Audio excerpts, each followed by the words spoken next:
We up? All right, we're here. Okay, welcome back, ladies and gentlemen. Nearly a whole 60 days later, we're finally back. There will be duds.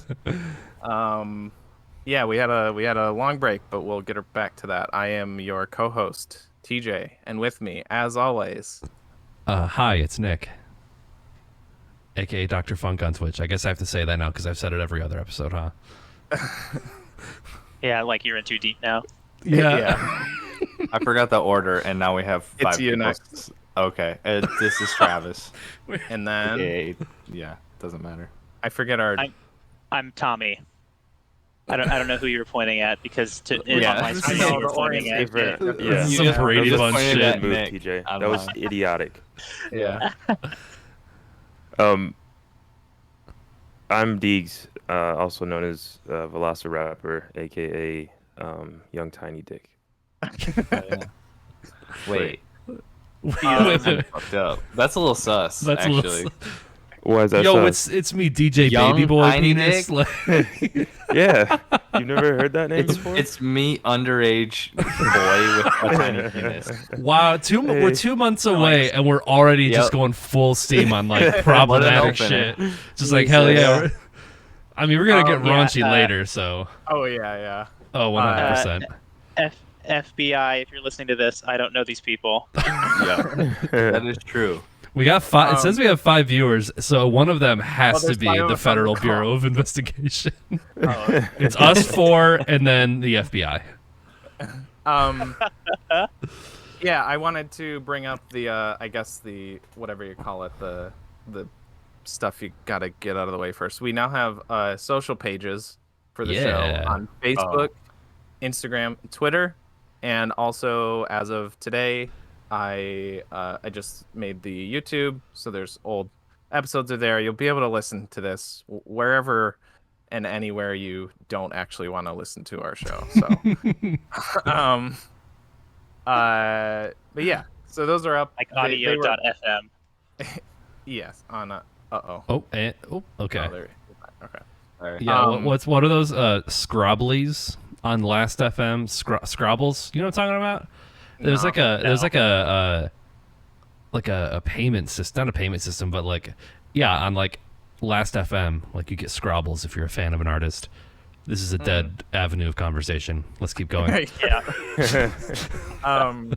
But yeah, that was just. I'm not very good at Scrabble. There it is. No, Okay, that's not how to thank spell. you. I just wanted to bring this up because that was I mean we got those set up in the midst of the break. Yeah, we were Announcements. Yes. That's the word you were looking for before. Yeah, announcements. Yeah, house cleaning. I think that's the word I was looking. That's the term I was looking. That's at for. the end, isn't it? Though that doesn't. House I guess Housekeeping? I don't know. Is it housekeeping or house cleaning? Yeah, I think it's housekeeping. It's not housekeeping. cleaning.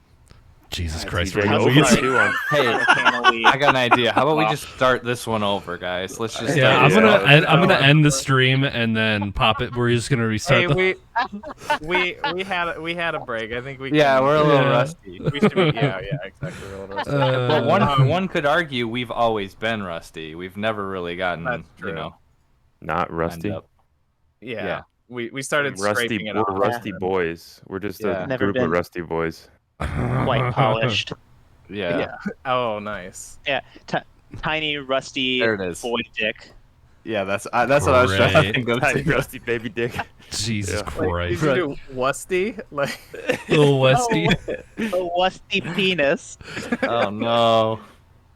Oh no. No, the feds are here. They're not. I'm getting swatted. Yeah, Can you but believe this you is know a what? movie review? They're jerking it with the rest of our viewers, so they're turned on by this shit too.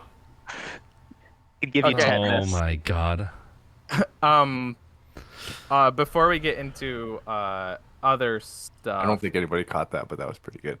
What'd you say? The tetanus, give you tetanus. Yeah, Oh, from the rusty child Yes. penis. yeah. Thanks for the acknowledgement. I appreciate it. Thanks for the laugh. Oh man. Yeah, we do a lot of back scratching here. Yeah, keep cleaning our house, TJ. It's next. Yeah, clean our house. Oh no, we're past that. Unless you want Clean to our done house while we You know, walk through the dust podcast pile. too, blah, blah, Yeah, we blah. gotta get it. You gotta get it dirty first before you clean it. Yeah. That's true. Yeah. It's nice and dirty already. I think. I know. I think Yeah. now. Okay, so now that episode can be over, and we can do the house clean keeping and just get it all. Just wrap it up now. No. So I went on a road trip with my wife for a couple weeks. That was what started our hiatus, and I'm not gonna like get into that itself, but something that I kind of did to fill my time while we were riding, while she was driving and I was riding in the car, was I was going on Google Maps and checking out review. We went to like a lot of like, you know, hiking spots, just like natural places like waterfalls, or like we did like a couple mountains in the Adirondacks and stuff. And I started getting like hooked on reading like 1-star reviews of like natural places. Just seeing like what people had to say about those. And so I'm going to read off a few, and this might be podcast cancer, but I read a couple to Daegan and Nick, and they thought it was funny. So Yeah, so we'll give it yeah. a shot. Rocks here sucked. So I guess this seems like a good one to start with. It's nice and sweet. This is a 2 out of 5-star review for the Old Man of the Mountain in New Hampshire. It's just no man in the mountain. Sheesh. Yeah, that's good. That's good. I'll give him 2 stars. This is good. Yeah, Yeah. 2 stars, yeah. That's. I mean, all things considered, that's a fairly good rating. That's pretty specific, though. I mean, if you're looking for the man and there's no man in the mountain, you think it'd be 1 or less. But they still got Yeah, a it's 2. like either or. Like either there's a man, and it's 5 stars, or there's no man and it's 0 stars, or there's a man but he's kind of a douche, and then you go like 4 or 3. Okay, maybe. that's true. Yeah. Is there? So is it Or he's like got a young mountain? baby dick, and Oh my then you God. don't know. Yeah. Oh, So is it man. like a mountain that like if you look at it in a certain way, you can like. Okay. It's it was a rock face. It was like it's on their quarter. It's on the New Hampshire state quarter. Oh. It's like a cliff face that Oh. it looks like, it kind of looks like Abe Lincoln. That's what I always thought of. Sure. But not chiseled like Mount Rushmore, but it's like a natural Not chiseled thing, like Abe Lincoln. but it collapsed in 2003. So there's no, So now it's just a mountain. yeah. Oh, great. But So the now we gotta location's turn in all still those there, I guess. quarters. Yeah. There's a national recall on the quarters because it's Yeah. false Okay, yeah. advertisement. Yeah, Yeah, no, that it's just should like be like- rocks. You know, I'm kind of on the side of this 2-star reviewer now. I see where he's coming from. What if? Can you imagine just being like a park ranger at the Old Man in the Mountain, and then seeing on the news that it collapsed, and then like being worried about your job security, and like looking at your baby and your wife, thinking like, oh man, like we're gonna have to foreclose on the house because Yeah. there's no man in the mountain anymore. Yeah, Didn't your you job, say that was, job like, the security is just only- gone. Yeah. Yeah. Didn't you say that was like the only place you stopped in New Hampshire? Yeah, it was. Yeah. I So know like when their it's on their big tourist attraction is now gone. So like yeah, everybody's like, Yeah. fuck this place. What's their license plate thing? It's live free or die, or is that? Yeah. Oh, Yeah, that's yeah, a yeah. perfect segue into my next review for that. It's, Hey, look- yeah, I didn't mean to go this long on one review because I did quite a few. well, we got a riff on it. Yeah. Yeah. The next one is a 3 out of 5 star. Oh, okay. It's gray area. Used to be much more dog friendly. Shame on a state whose motto is live free or die, then tells you can't bring your dog though.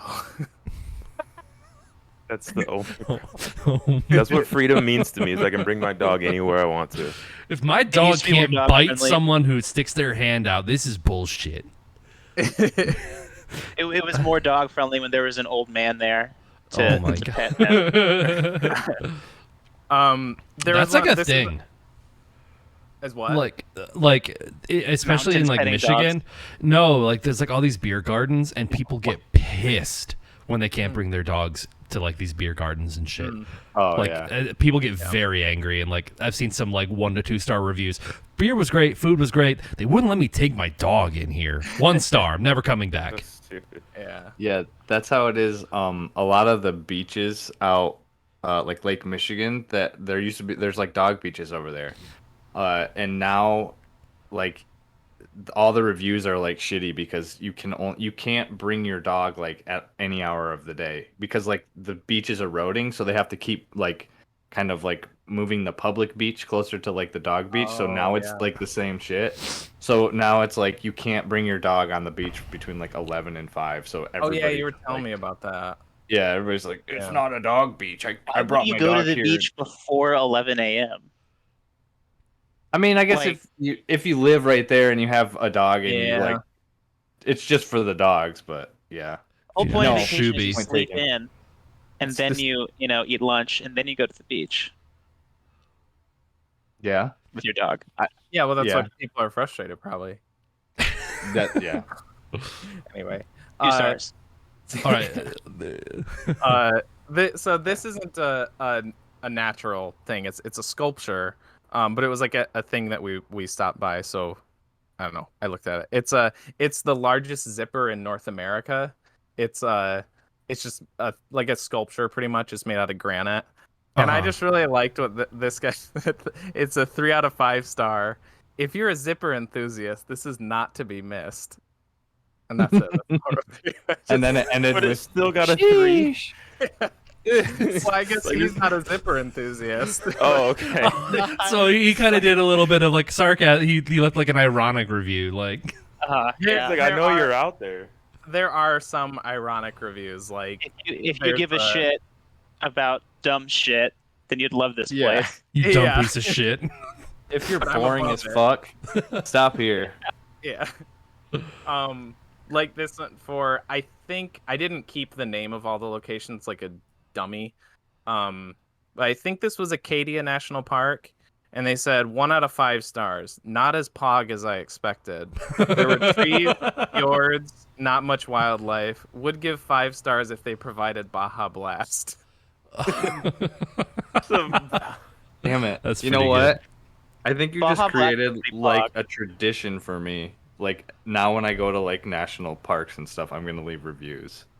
Never thought to do it, but now I I, know, think I'm right? gonna do it. Yeah. Well, Uh, it's funny that it even like gives you the option to rate like as long as it's like Stuff like like that. yeah, like I want to know Yeah. what the bare minimum like thing needs to like qualify for in order to like leave a Google review.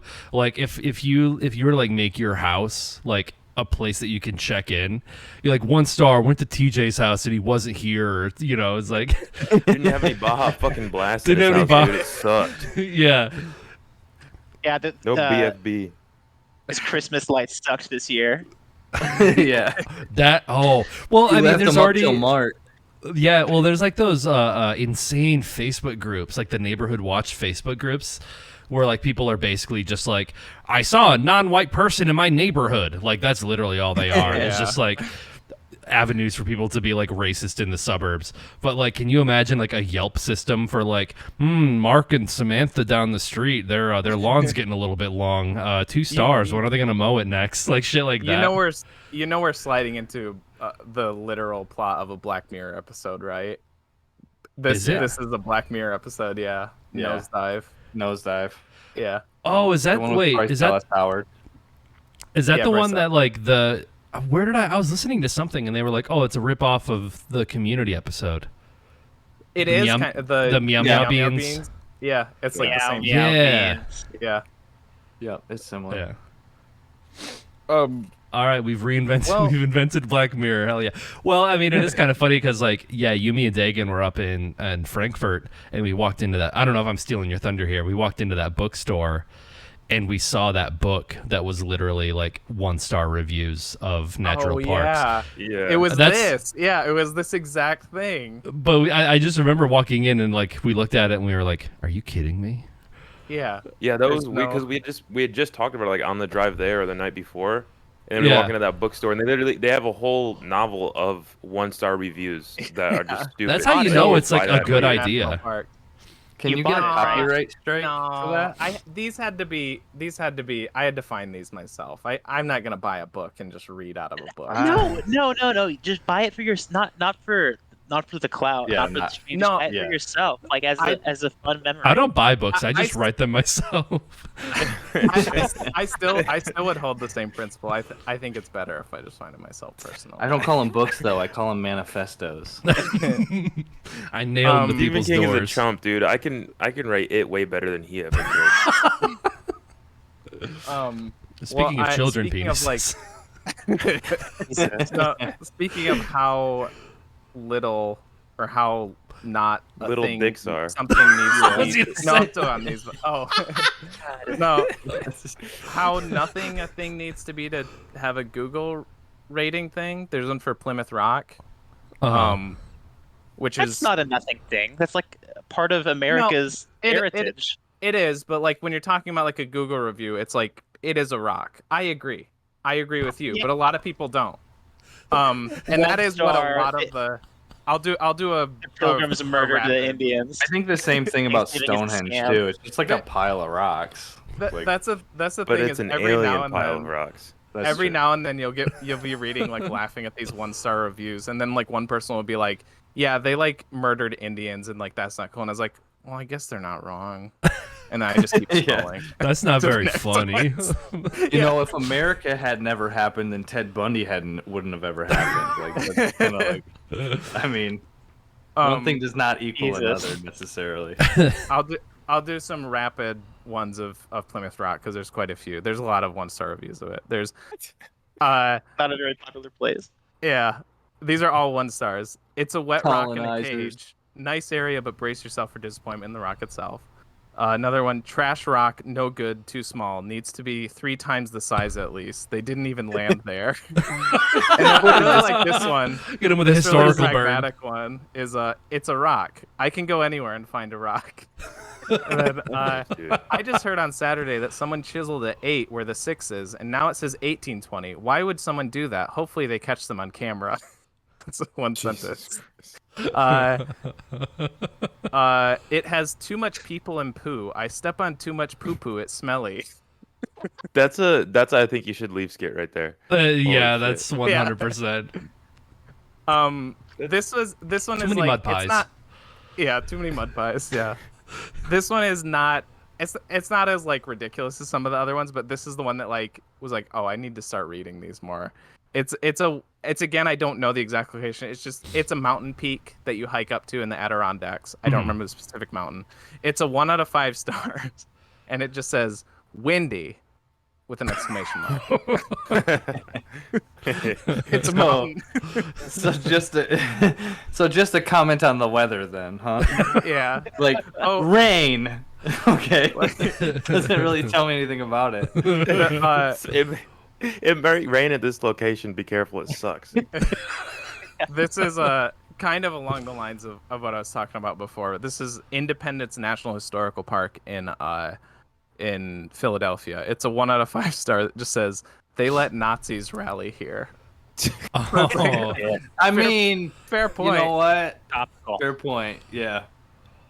And then in discovery or in doing this, I discovered that there's like I guess I tried Googling it and I couldn't find the source or like why, but I guess there's a trend to give, and this will be the last this will be the end of it.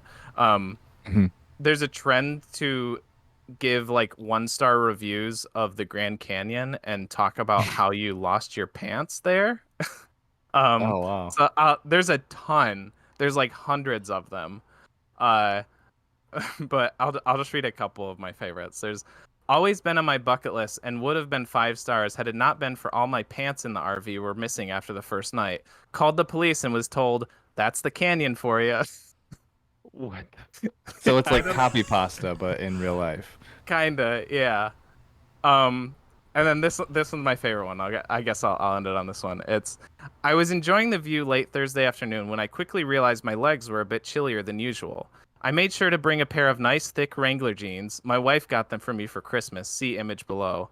And when I looked down, they were gone. Sounds weird, I know. But when I turned around to see if they had gotten up and walked, if they had gotten up and walked away, I was shocked at what I saw.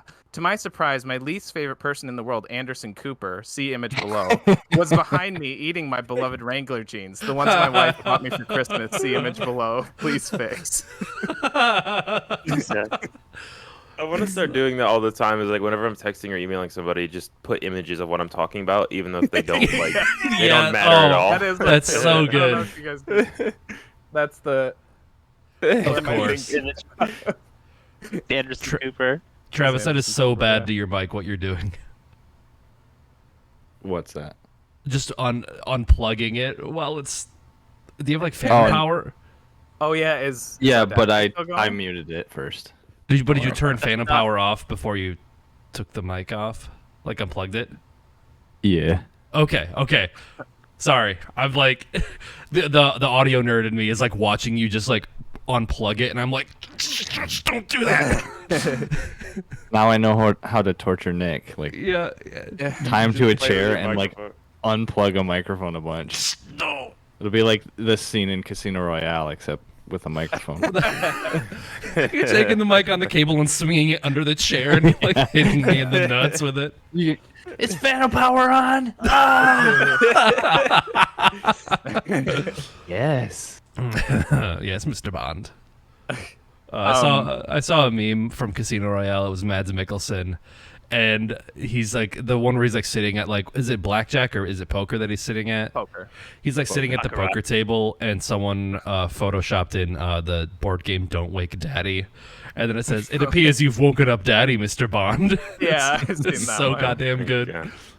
Yeah, I've that's seen good. that, and like I've seen that with like Guess Who, and he'll have like 2 left, and it's like Oh, I love that. Yep, I I've love seen that. that. yeah. That's a good one. Any of those are. It's a very niche meme, but those always get me just because of like how intense that movie is. Like Yeah, and just normally. like Mads Mikkelsen's like smug, like thinking Yeah, of it's- him like yeah. yeah. Okay, So so speaking of Frankfurt, Oh yeah. he's why he's not German. You're wrong. No, I think Name's we- mad. So it's as German as you can get. He's Danish though. His name's Mad because Germans are angry. Is that what? It is? Oh man, that's very good. I like that. Yeah, me, Nick, and Daegan, a couple weeks ago, I guess now, Yeah. did a local film festival, film contest up in Frankfurt. So this is getting back into the swing of things. This is the part where we suck our own dicks. But in Hell yeah. our defense, My it was favorite. Travis's suggestion to do this, and he wasn't part of it. So it's only like half I think it's that. very like It's semi-auto fellatio. yeah, which I mean in itself is impressive because we have young baby dicks, so that's even harder just- to That get is at. really true. You're just sucking on only the tip. That's Like Yeah. getting to Just with like a completely outstretched tongue, you're just like like doing that. just Getting- barely touching it. Jesus Like Christ. that's one of us. Getting that on there too is like that's hard. Yeah. Yeah, no, So I mean this Frankfurt, is huh? a film show, so Yeah. it seems to make sense to talk These are about. snuff film. This is a snuff film show It's a- exclusively. That's all we review on this show. Were you gonna show it, or Oh fuck yeah, that was a thing, right? We were gonna I do that, right? can hold on. Let me. Yeah. Oh, there's a Chrome Forgot tab. about that. Shit. There's Yeah. a Chrome tab. Do we want to It's- watch it? Have you I- watched it, Tommy? I Yeah, think I've seen so. it. Yeah. It's gonna be bad for the podcast, maybe, or maybe we can just say like start watching it now and then Or do just cut it out of the podcast. I don't Yeah. know. Yeah. One of those. Yeah, that's I'll fine. probably just opt to do There that. isn't a lot of like dialogue in it, so That's true. Um, That's true. How do I do this? Um, Theater mode. I guess I'll just fill while he's. Yeah. So we didn't. win Yeah, just tell anything. about it. Talk about it. We, No, you got best use of. We got best use of location. Yes. Oh yeah. I It guess I'll was a talk about pity the, award. Yeah. So we had 48 hours to write, shoot, and direct this. Supposedly all the teams did, but not all of them followed Actually that did. rule. We did some we did some snooping around. We had to include a few elements. The elements were the line, if you build it, they will come. The prop, which was movie candy, which I guess just meant like big box candy, pretty much. Location, the horizon, and then the theme of a new horizon for the garden, which literally was talking about the theater in Frankfurt, which is called the Garden, but Yes. We took it a little more mensaphorically or whatever. So. Yes. All right, I've got it Where ready. did you just share that to? All right, so cool. Let me do full Here we go, screen here. podcast. Yeah. Now we go put a fan Can in. you just gonna mute my guys? mic. Yeah, I can all see right. I can see it. All right, here we go. I'm gonna Good try- one.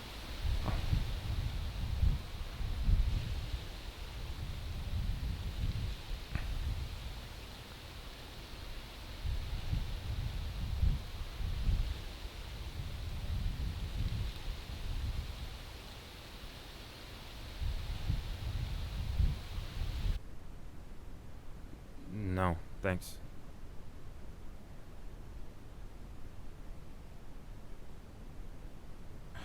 What's going on, man? It's hard to explain. I feel alone. My mind is constantly wandering, looking for a sense of purpose or at least a direction to get me there. No matter what, it's always lost. It's so empty and lifeless. I know I'm meant to be here, but I don't know why. In my opinion, it's all about perspective. Perspective of what? Okay, you were saying that you're feeling lost and isolated, but to me, there's beauty in isolation. We're surrounded by beauty, but it's hidden. If feelings of joy were easy to attain, they wouldn't be as precious. When you find that little seed of purpose, what sprouts from that will flourish all around you. Before you know it, your sanctuary of solitude will thrive with beauty. So, what's something you like to do? I like hanging out with you. I'm flattered, but what's a hobby you enjoy? Hobby-wise, I like writing. Or, I used to like writing. I don't really do it anymore. That's awesome. That's great. So you take that love of writing and you give yourself simple goals like 100 words a day or 1,000 words a month. I don't know. I'm not a writer. But you cultivate that and you'd be so surprised what can grow out of it. I doubt it. Are you sure? Stop, dude. Just cut it out, alright? You're saying if I change one small thing. Plant the seed. If I plant a seed in this dead sand, I'm supposed to see all these opportunities for happiness just come my way? If you build it, they will. Come on.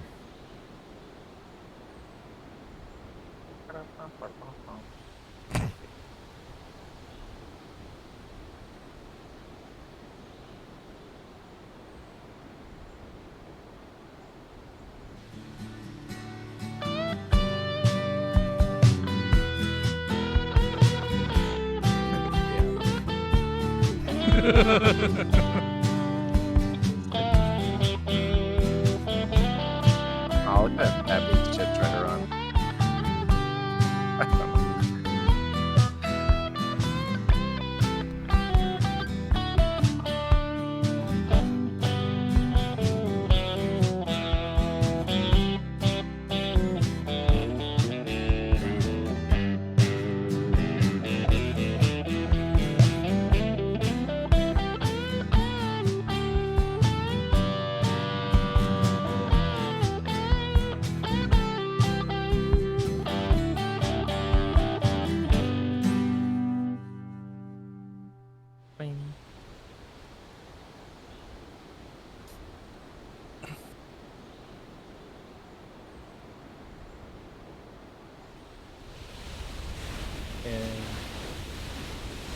sometimes they get really like my hair gets super curly when it's like short.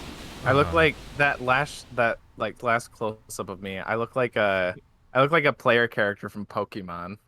That's the hairdo that I have. Or like generic Lego man. That's what I look like. Oh man.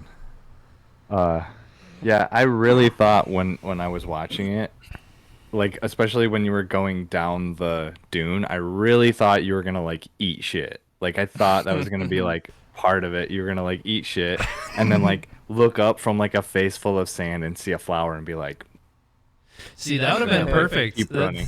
That would have been like completely perfectly full circle because it's a ripoff of a George Harrison song, and George Harrison ate shit in Oh, nice. the movie Hard Day's Night. Yeah. Yeah. see? You know, Nice. the one thing I wish that I would have done differently about that, and this is 100% informed by the fact that we just saw Life Aquatic, Travis and I did. But like when you were on that hill, I wish I would have like zoomed out, like one of those quick like Wes yeah. Anderson like a snap. zooms, like a snap as you're like running down the hill. I'm like every time I watch it, I'm like that would have been so good there. It would have been so good. I wish I would have thought to have done that. What George Harrison song? My Sweet Lord. My Sweet Lord. Yeah. When I first edited it, I put that over the ending as I like see. And I kind of couldn't get it out I of my thought you were brain. saying that the entire film was. Oh no. I'm like, that's not. I didn't get that out of it. Yeah, my one regret is that like every time I watch it now, especially when it gets to me, it's a pure Michigan ad, and like Yeah, I can't take it seriously from that point on. Yeah, I think the story wise, I think it was very solid, but I do think the one like detrimental thing is that like it's a little saccharine. Is that the right word? Like Saccharin's a good word, I think. it's Yeah. just like, yeah, but I don't know. I'm still proud of it.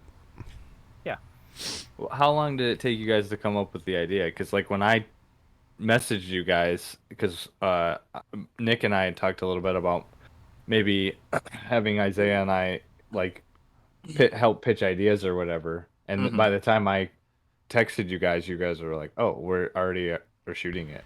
I was like, "Oh shit, nice." I think It was like an hour, I think. It Oh, wasn't yeah? that Maybe? long. Like Yeah. there was like a couple hours after the kickoff meeting where we didn't really Talk about it. Talk like, about it, yeah. we were trying to, like, we went down to the beach and we were just kind of like walking around, but like we were just talking about random shit. And then like we went back to Chris's house or something, and then maybe we came back into Well- town and we were like, okay, let's like actually think of something. And I yeah, swear not that too happens long. every time that we just like Yeah, because bullshit for a we while. didn't first. even talk. Like we went back to Chris's and like showered or like hung out for a bit before we even went back into town. Mhm. Oh, you to guys start showered talking together about too? it. Yeah. Oh yeah. That does Uh, get the creative juices flowing. Did it make your dick all rusty? Yeah. I gotta dig like a cast iron pan. You gotta dry it off Full real circle. fast. Now what we have That's to do gross. is we have to play all the other ones Oh. that were Yeah. Yeah, So then we we- can have um, we can have Moose and Travis give their top. I haven't- three, and- I haven't watched them, and also please no. I just like the You gotta last watch- time. You gotta watch one in particular if we're The- able to the find winner? it. No, Is it Puppet Show? no, it's the fountain one. Oh, stinky drinky. Oh, There was- Yikes. dude. It was one. That's not what it was called, but Beep there beep it was poo like poo. It's too smelly. I stepped on it. I step on there's the a poo-poo. there's a natural spring in Frankfurt. Like this is an actual thing. They have a natural spring, but it's like it's like a lot of natural springs. It's got a shitload of like minerals in it, so it's stinky. It smells from time to time. Although I tried it and I didn't think it was that bad. It did taste a little rusty, so maybe Dick's something in there. I don't know. People taking baths or something. Yeah. Skinny dipping. Yeah. It might have been your shower water. That's true. Yeah. And so it was these three old people, and it was like one of them was like, have you heard the rumor that that's like the fountain of youth or whatever? Like saying that the spring or whatever. It'll make And then, it'll make like, all your wishes come true or something Yeah, like that. something like that. Yeah. And then that was like the premise of their short was like, oh, I don't believe that, but then they all individually go try, and then it doesn't work for any. Well, it sort of does. It's like LSD or something. I don't know. But anyways, there was just Trip one balls. of kind of one of the old people was just so over the top. Like we were saying, like and the line is he goes, "Why would I take a drink of that stinky drinky?" And that's not. I am not overselling his performance at all. That is exactly how I think said he it. I think he even goes like stinky drink, like he does Yeah. that or something like with his hand. And, Like, It was amazing. yeah, it was great. Yes. And that Damn. was like we were saying that for like Oh the rest yeah. of the night. Yeah. And that video won like one of the participation awards, didn't it? Like Best Like, what did script. they win? It was Yeah. Was it best did first? not win No. best script. Didn't Oh, that oh, one? yeah, He won best. best You weren't script. there. You don't know. Yeah. You don't know. Wasn't It was No best way. first. Yeah, that one and One were, like- Leo's got like best first entry or something like that. Yeah, that's Yeah. right. Yeah. Which Yeah. was weird because all the people that made Stinky Drinky were probably in their 60s.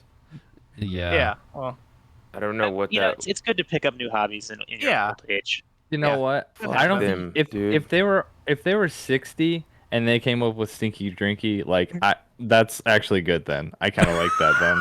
I mean, I thought it was hilarious. That was Oh, the it biggest was laugh so for me. funny. Either that That's- or Leo's. Leo's was very funny too, unintentionally. It was but so that uncomfortable, brings me dude. back. It was so uncomfortable. Yeah. Leo's was like the child version of a snuff film, meaning like nobody was tortured or murdered, like nothing bad. Just like happened, animals and birds and shit. But like, it made you feel uncomfortable, like you would if you were watching like Faces of Death or something. Oh. Yeah. Because there's a scene in there where like so the whole thing is they're going to a puppet show Uh-huh. and there's a scene in there where they show people coming in like to the entry of the puppet show, but the way it's filmed is I'm pretty sure it was on like somebody's phone and they were just holding their camera like at Yeah, the like- belly button. So like the angle was like facing down, so all you saw was like from like here down on people.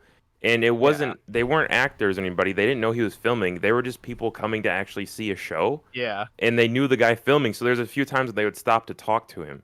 And they'd have a conversation. But it wasn't edited at all. It was just a straight shot for like a minute of just people Yeah. walking by and just random. It was wait, that- is this the same Leo that's in the credits? Yeah. Yeah. Oh shit. Leo sort of became a meme to us the Yeah. whole weekend. Because at the kickoff meeting, they gave everyone the envelopes that had all of the requirements in it, and then some lady was like, "Oh, and also if anyone needs any actors, this is Leo. He wants to act in your movie, so give me a call or contact someone at the festival, and we'll get you in contact with him." And no one wanted Leo No one to be used in him. any of their shit. And He's so like a we- 9-year-old. Yeah. and so we were like making jokes the whole weekend about just like putting like his name with like a birth and death date at the end of our film, and then like all turning and looking at him in the theater, just like we Or like Oh, man. or like in memory of Leo. In memory and then like of he Yeah. he like spontaneously combusts after our movie plays or it's something like that. it's like the theatrical scene in like Mulholland Drive with like the woman singing opera, and Yeah. it's just like we're just in the Yeah. audience like weeping. It's like the end of Gent. It's like the end of Gent Tronson, where both of our characters are named Trent Johnson. We should have named us Leo. We should have been both Leo in our. I didn't even That's- think of that. This, like, I'm still feeling aftershocks of like cringe from you from saying that like he wanted to be in people's films and he was in nobody's film. Like that hurts. Like, I want to go Yeah. up there right now and like make a movie with this dude. It makes me Well, feel so yeah. bad. He made his own, I guess, because that Oh, was okay. his. I guess it was good for PG being snuff 11 film. or 12, however old he was. Yeah. Oh, he was. No, He it wasn't one wasn't. of the 60-year-old. I mean, Oh, I, no. No, no, this I is that would have made been jokes yeah, when I no, was this is- his age, and that would have been Oh, that's even infinitely more worse. sad if it was like a 60-year-old Oh. dude. No, like, it's "Put me in your I don't movie." know. It's both. It's like a bell curve where it's like, or a reverse bell curve where like, if he was like 20 or 30, I'd be like, yeah, no, fuck that dude. get some friends. But if he's like under 15 or over like 55, it's sad again. Yeah. That's fucked up. Imagine if he was an old dude and we would have put the in loving memory of. That would have been more fucked up. I feel like. If he was really old, then it would have been like we were just kind of like rolling the dice, like, huh? Maybe. Yeah. 48 hours is a long time. Oh shit. Yeah, that's the last time that we did a film fest, Daegan and I and Isaiah, who also helped, we just waited in the lobby until our short came up. We went in and we watched that, and then we bailed and just like went and got pizza and beer for the rest of the time, because it's like I remember that. there's something, especially in Grand Rapids, like they're so like fucking pretentious and like art, like fake artsy, that it's just so hard to like. There was one like, Yeah. I don't remember if it was it was supposed to be like New Year's or something, but they were just like, they like puked all over, and then they were like rolling in it, and it was this like faux artsy bullshit. Like, Oh, I think I remember that one, like, yeah. Didn't that one weird. place? Like, didn't that get third or something? It won something, and it's just like, Yeah. you just have to be like, nothing against being woke, but like it's like ultra woke bullshit. Like, Yeah. You have to use your that was- platform. Well, yeah. well, it's you have It's to be like Twitter whatever. woke shit. It's you have to be like whatever we're not, because like we have even tried, like as much as we do, 9 times out of 10 do our own thing. Like I would say this time when we did Bloom, we were kind of trying to cater towards the judges. Didn't get anything, nothing. Yeah. 100%, yeah. And then Travis and I did Womb for the Grand Rapids one once, and like they love their artsy bullshit movies. Yeah. But then we make an artsy bullshit movie, and I don't know. Well, it's the I same think thing it's- with it Camp was Lynch. Maybe we just don't make them the right way, you know. Womb but- and Yeah. Camp Lynch are very similar, where they're like, it's like a parody of like the artsy bullshit. And I think with Womb, it's maybe a little bit more clear that it's like making fun of artsy bullshit. You know, you say that, but then remember how I told you I was watching Twin Peaks: The Return, and there's a scene in that's like exactly like a scene in Womb, and like it was totally like what coincidental. scene? I haven't seen Womb, but I've seen The Return. Womb There's was before The Return. I think it was. wasn't I think it was. Yeah. Yeah. Hmm. There's a Well, fuck scene. David Lynch. There's a scene where I think it's me and Isaiah are playing. We're playing catch, but like Oh yeah. I'm just standing still with like a dead expression on my face, and he throws the ball at me, and it just like hits my chest, and I like let it drop to the ground, and like that's it. And there's a And part then in like Twin Peaks: 3 The seconds Return where later, then you try to catch it. Oh yeah, that's so right. you're like yeah. you're Dougie, like Yeah, it's Oh, no. okay. There's a scene in The Return That's where awesome. Dougie Jones plays catch with his son, and it's like the exact same thing. yeah. Hell yeah. But I hadn't seen The Return at that point. I don't think I It wasn't think, out. I don't think hadn't it was come out out yet. yet. So No. Because that was yeah. like 2015 or something. Sidebar: Yeah, David so Lynch. predictable, dude. So predictable.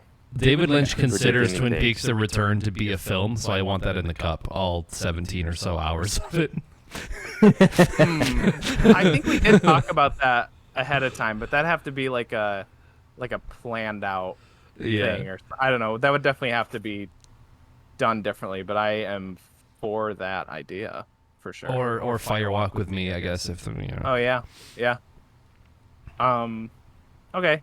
Are we good with? Did we all finish? Yeah, Oh, I yeah. finished. No. I finished a long time Oh, ago when no. you guys were talking about the shower and the rusty dick. Okay. What do I you want got? to talk about the fucking film we just watched. Oh, do Oh, it. Yeah, yeah, no. yeah.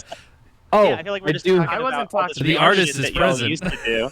I No, wasn't this is talking the free about- chat shit. And we're still gonna talk about Amadeus Moose. I do- We're No, not I'm talking. done with- No, I'm talking I know. about Bloom. He wants I to know, talk I know. about Bloom. Oh, I want to talk about Bloom. Oh, Y'all okay. are Yeah. y'all are talking about literally every other film we kind of that you've ever started on made. that. besides Bloom. Go for it. Okay. So, I thought that the device where you with like cutting between Once. Like the different like isolation zones, like the different headspaces of Daegan and TJ, I thought that was really powerful and effective of like communicating the sort of difference, and then especially like Daegan noticing like, wait, what the fuck? I'm in your space. This is comfortable to me. I need to go back to my like shitty sandy place that I'm used to, even though it sucks. And I thought that device really worked. And then like you know, the progression of Daegan's character through the thing, and then in the end he ends up with this little bitty bloom or whatever. His garden. That was how we used garden. Yeah. Got it. Yeah. I thought that was really great, and like the whole thing just kind of like like the beginning, middle, and end of it just kind of like it's all sealed together. But then like the climax, like the turning point for Daegan was, hey, you should invest more in your hobbies. I feel like that kind of fell flat for me. Okay. Like, yeah, okay. You know, like is that piece of advice like like gonna take someone out of their depression? You know, I wholeheartedly agree. That was my. It was so hard for me to try to write the dialogue. I ended up passing it off to Daegan, so he can blame him for that. But no, I gave it to him because it's hard to do in 48 hours. Because I just gave up. That is my main issue with the video as a whole, other than like I was joking about the pure Michigan thing, is that I totally agree. That's why I kept, every time I couldn't get a fucking sentence out, because every time I did, it's like like it seems like we're trying to do like this is the cure for depression, and it's just like Drink water. it's very simplistic. Yeah. It's very like dehydrated? Nick said, like saccharin. It's very surface level. I think And But you only have That's 5 the- minutes to like get a That's part message of it. Right. across, We only have which 5 is minutes. difficult. We only had 48 In- hours to make it, so like Was your with Yeah. depression, it's like a hard to half-baked like defense, I you guess. don't know what's gonna get you out of depression. You can never pinpoint. Oh, if I go do this, if I go write some more or shoot some more videos, I'm gonna be out of depression now. So you can't pinpoint that. So it's more of like how you're saying, like a surface level, like what? Oh, drink some water or go do your hobby. Go take a run. You'll be all right. You'll be happy. yeah. It's a I little think- it's a little like Disney fairy tale like Sure. Yeah. I think- family wrap up, but My interpretation of that, I guess, like my sort of justification for that was like when TJ's like plant the seed, like it's not meant to be something that's going to like just be a one-stop shop One cure all and done. for it. Yeah. It's just like, hey, like this sucks, but here's like a starting point to that's a possibly. really good point, especially because at the end he didn't have like an entire lush forest like exactly. TJ did. It's like he had Yeah, a little that was intentional. garden Yeah. on the beach. Like this isn't the cure for depression. Yeah. but it's a So that- it's a start. Yeah, that was my interpretation of like I like trying that. to balance those two things out. Yeah. personally, I'd like the beach better than that forest, but like that's just me. I mean, yeah, Lake Michigan is TJ, That was another was thing, your too, is- last? Actually, you know what? Now that I think about it, I'm just formulating this in my head right now. Okay. What I see with the water is like potential. There's a lot of like potential energy, and like Yeah. you now we're need cooking. water for plants. Like there's a lot, and that's where he's looking at the end. He's like looking out to Yeah. the water, and that's Horizon. yeah. Yeah. And the plants. was the whole- Yeah. That was the point. guys I did think that on we purpose, meant to do didn't you? that. No, yeah. Yeah, like that was the- because the whole water time I was all in that intentional. desert. Yeah, I was in the desert area. There wasn't anything around me. Like No you could kind life. of see the water in the background, whatever. Yeah, no life. So like it was intentional to have me sitting on the beach because that's always like, But, your like, most you know, like. Where does all life come from, or whatever? Mhm. Like the water. Yeah, or, you water. know, When that's where- when they that's where send life like the starts. probes out to space, they look for water. what That's they're like looking how for, they yeah, find so- life on other. people would say that that's not a beach because there's no salt in the water. Yeah. Some Let's people that are relitigate fucking that. assholes. particular? That's who says that. Elitist? We actually talked about that. We talked about that on the trip. How when we were actually at that, we were at the where were we at? What park was that? Were we at Sleeping Bear? No.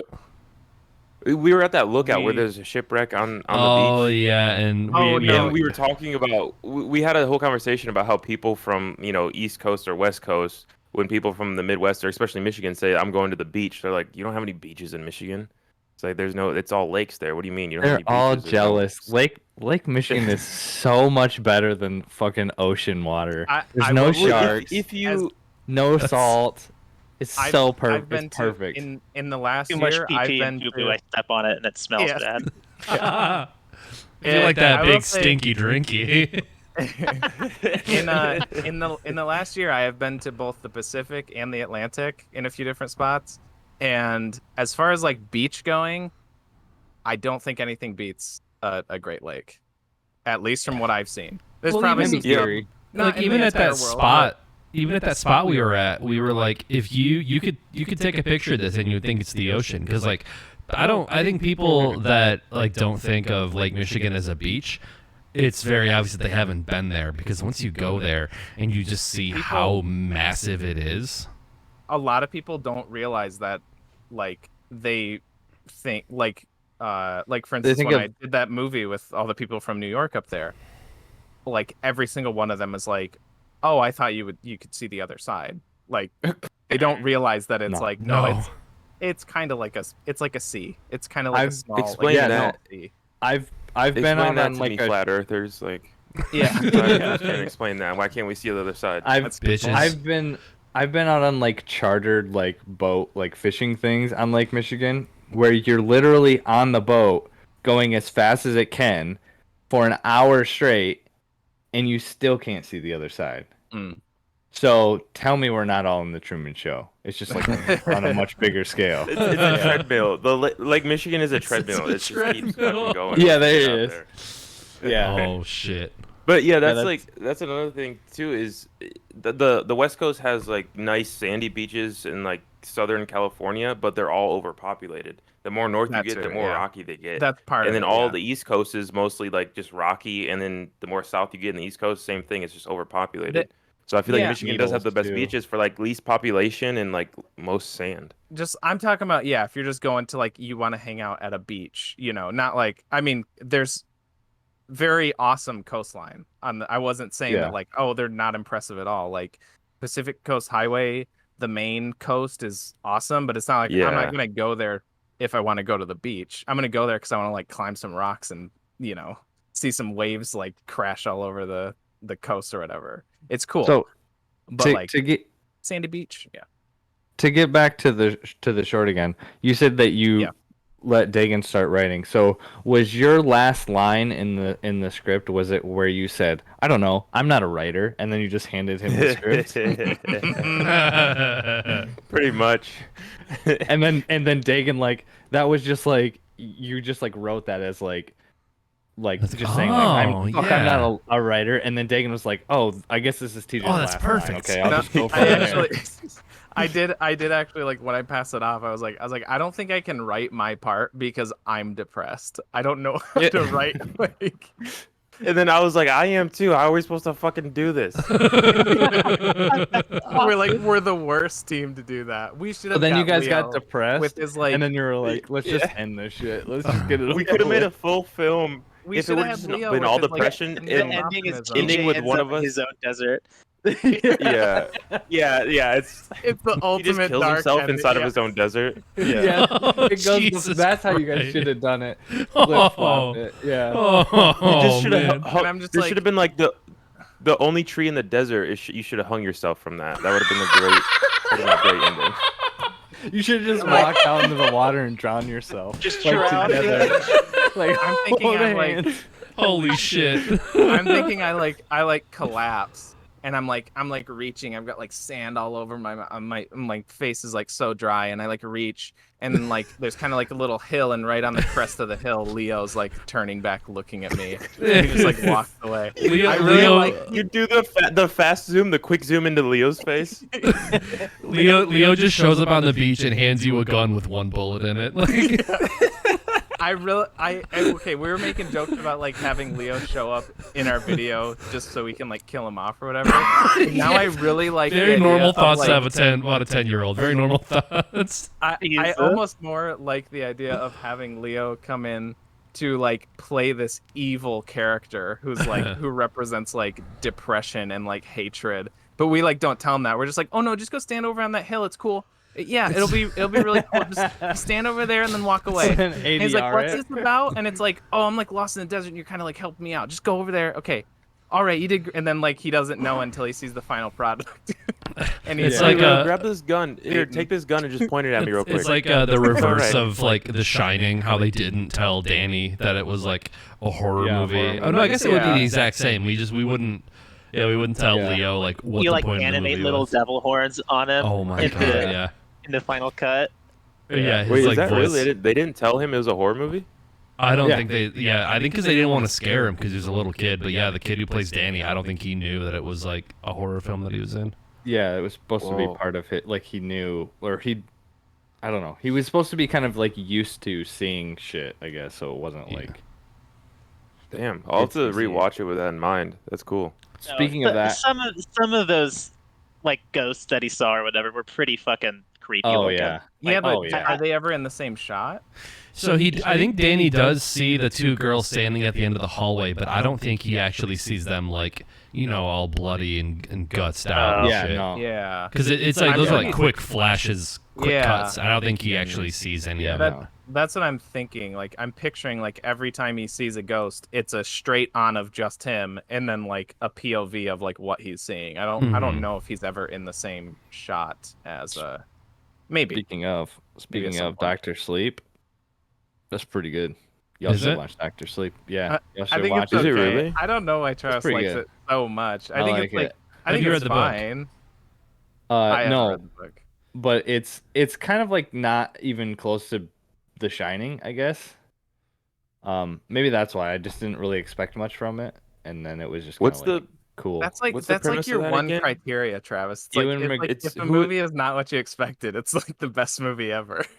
No, I don't think it's the best movie ever. I just thought Well, it was I know like you don't actually think it's the best movie ever. entertaining. But- I don't know. There was like it's more. I feel like it's more of like what Stephen King initially wanted with The Shining, mixed with like Kubrick's Shining. So Yeah, but that's maybe kinda why I think it's cool. I don't really care if You it's know what, what? if it's what Stephen King wanted, because his The Shining one adaptation was sucks. fucking sucks. Yeah, There- Have you read the book? Have you read Stephen I King's was- The Shining?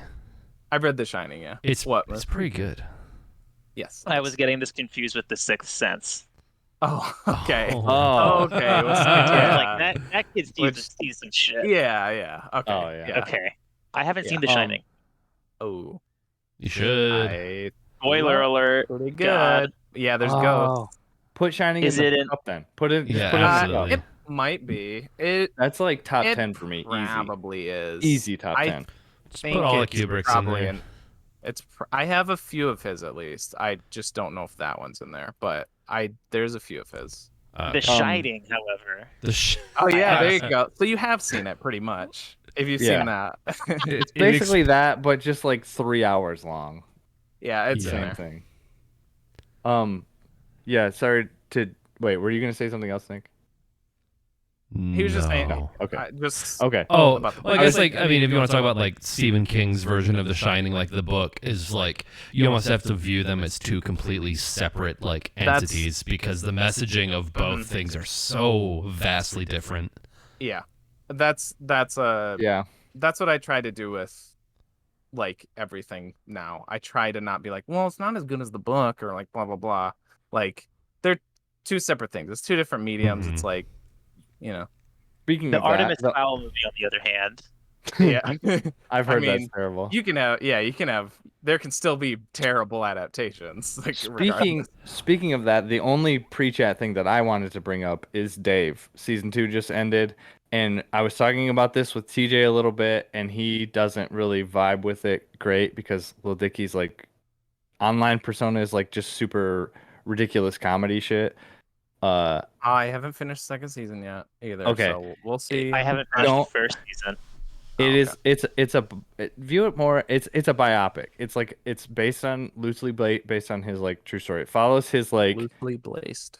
loosely based. It's loosely based and it's based Yeah. on like his life. Yeah, I don't know. It's But is there too much pee pee and poo poo? there's not. There is It's some. number There's one. definitely some. How many episodes have you watched? Like 3.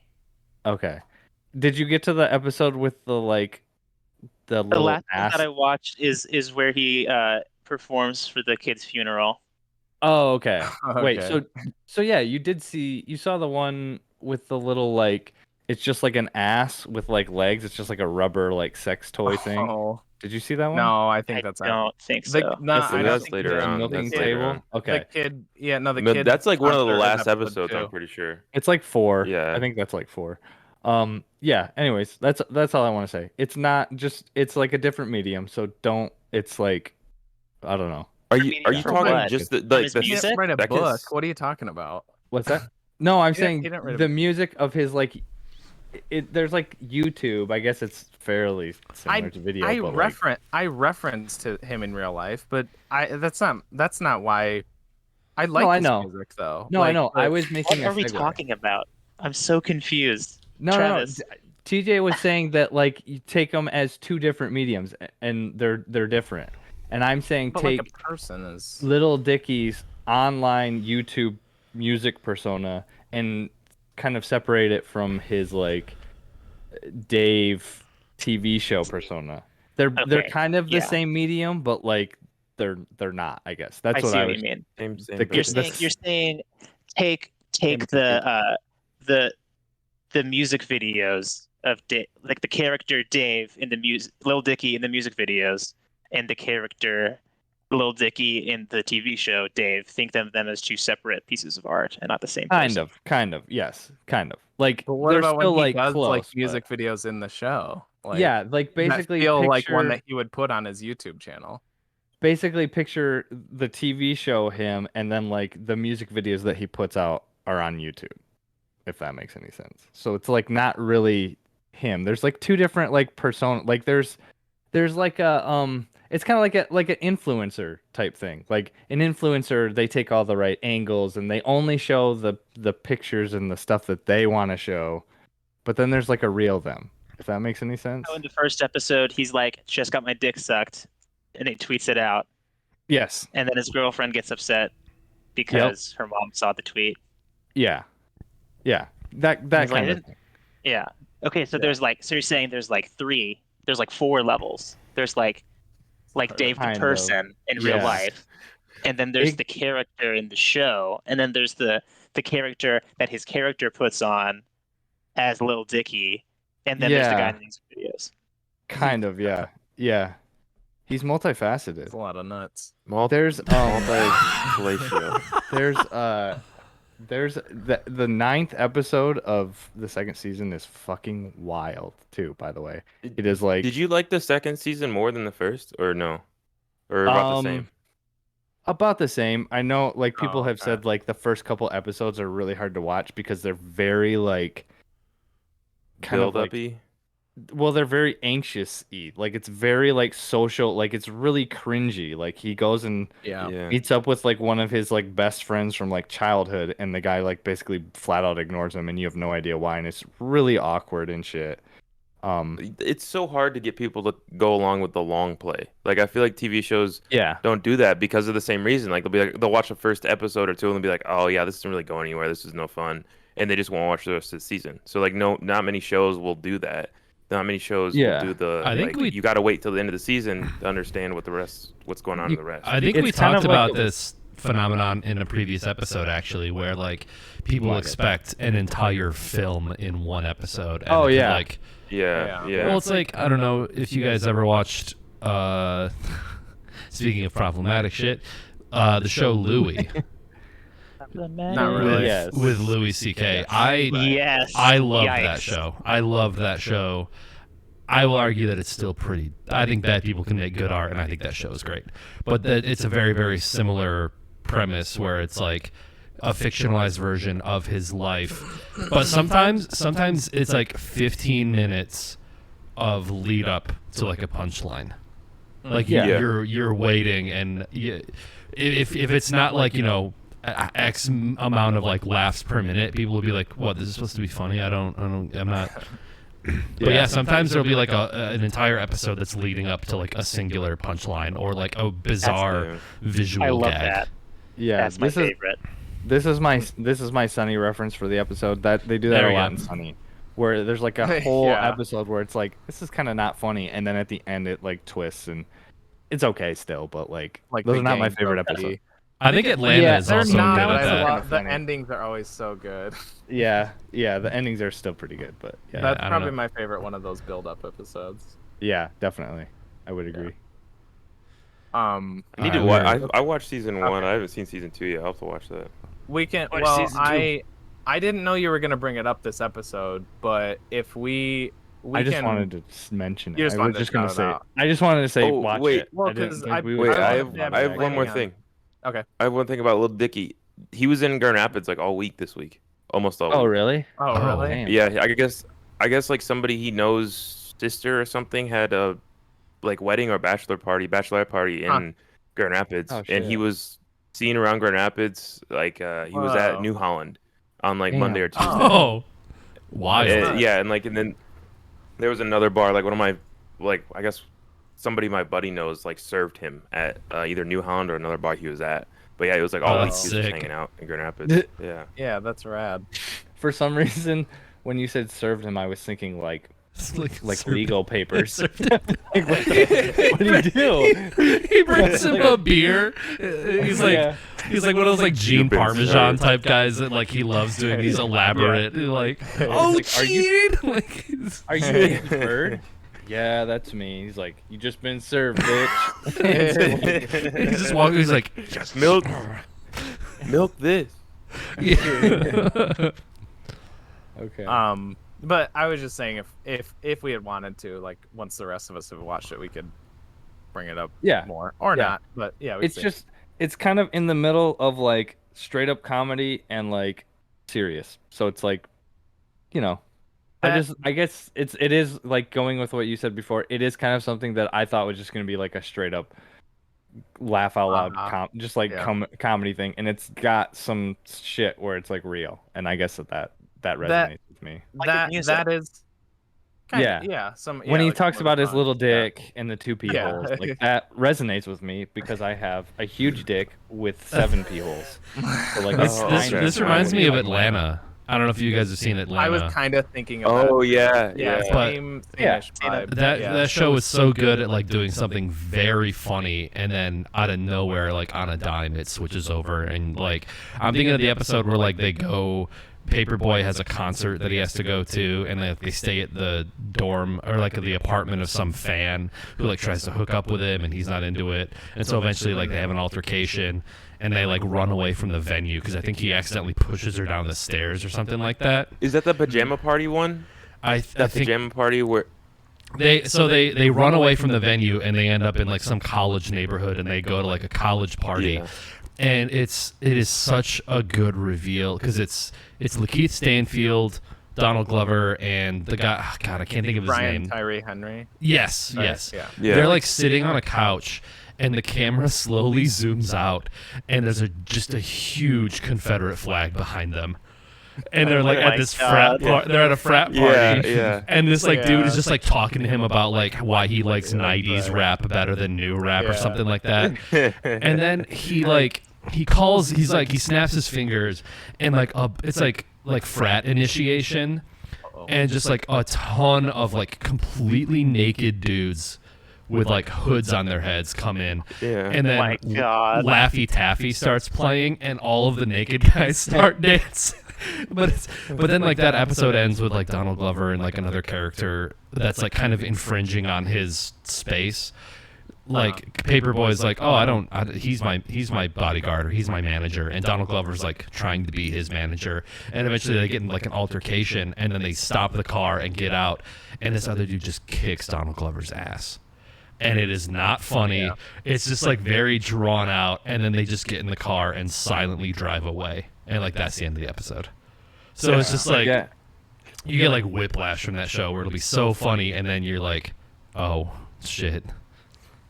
I think Atlanta is probably a little smarter, a little bit more like artistic than Dave. It's a little bit more like I would like Donald Glover is more like experienced than David. Sure. Yeah. Like, for yeah. Sure, yeah. It's definitely like an FX show. It's like 100%. It's not the best show ever or anything. I just think it's cool. I think it's a cool show. Speaking of Lakeith, I was gonna save this for another episode since we're probably gonna run long on this anyways. But I just watched Knives Out a few days ago. Oh yeah. Oh yeah. First time. What's that?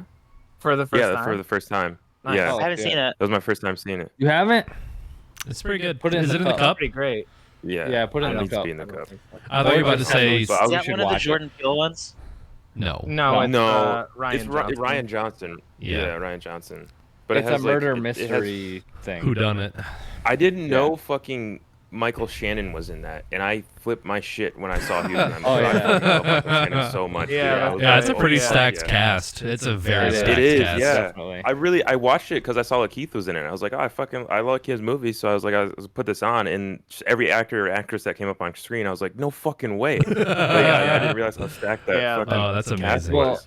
I mean, and Daniel Craig kind of steals the show, but like, Yeah, he you know, does. it's definitely His accent, stacked cast. his fucking accent in that movie is so goddamn hilarious. There's one line in that movie that like shook me to my core, and it's the gravity's rainbow part, and he's like I don't know what it means. It's just a book that everyone buys and puts on the shelf and talks about, and like I have done that exact thing where I went to Barnes and Noble and I bought a copy of Gravity's Rainbow with the intent to read it eventually. And it just sits on my bookshelf, and I was like, "Oh shit!" Called out. He's talking about like Thomas Pynchon is like notoriously very difficult to read, especially Gravity's Rainbow. But it's such a pretty book, so I just it looks good on the shelf. Yeah, Yeah, the movie was cool. We should definitely put that in the podcast because I'd love to it's talk really about that good. for a We long actually time. just watched it like a week ago too. Another Lakeith for movie the to first put in the time, or cup. like just Sorry to bother you. sorry to bother you. Yeah, Put that's that in the pretty cup. That movie is Yeah. That's so pretty good. insane and so That- good. Yeah. Dude, I was like, okay, this is a good fucking movie, and then that twist, like towards the ending, when it's just like, okay, what the fuck is going on? Yeah. Right now? Yeah. That like movie the is end fucking with crazy. Army Hammer. The or bull? whatever? Yeah. Yeah.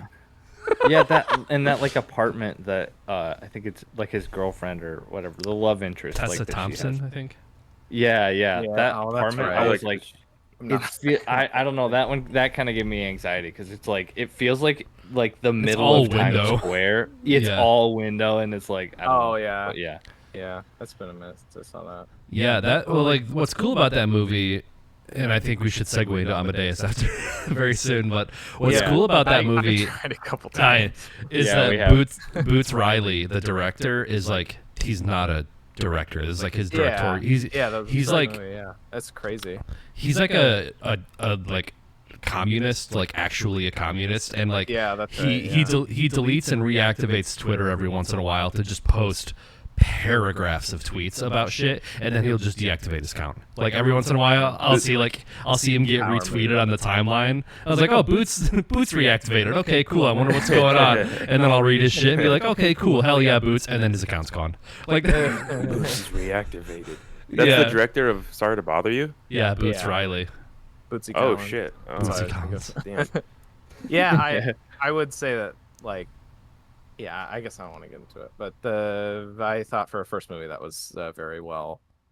I think the direction and production design that's the main standout for me for that movie. Yeah, for a communist, that was a pretty good movie.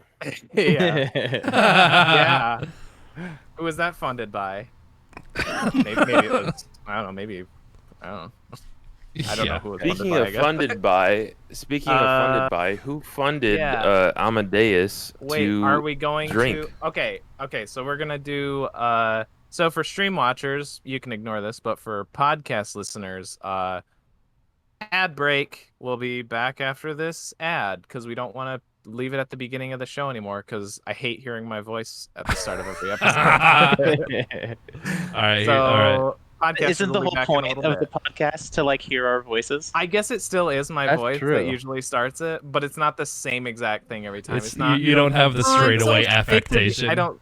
Yeah, I don't that's sound true. like I don't sound like a Tom DeLonge and Missy. Like, oh, where are you? Yeah. I'm so All right. sick of not having a podcast. Yeah, there it is. It's adjacent to that. It's not that close. It's a little more like It's like A little Tom bit. DeLonge throwing like a little temper tantrum. Yeah. Like, Okay. So yes. "Aw." Be back in a All right. minute. Jesus. All right. Is everybody in? I've got it pulled up. Daegan's out. Okay. But so Travis, I guess for stream watchers, Travis prepared a little video he wanted to show. The rest of us Yeah. have no idea I have no idea what this is about to be. what's gonna happen. What did you end up doing with the music? It's in there. You just left it in. Okay. It is. little- The copyright is- stuff I meant. Yeah. It's kind of critical. Okay. Like I I said, will say- think a Critical 4-second race chunk is theory. okay. Yeah. Yeah.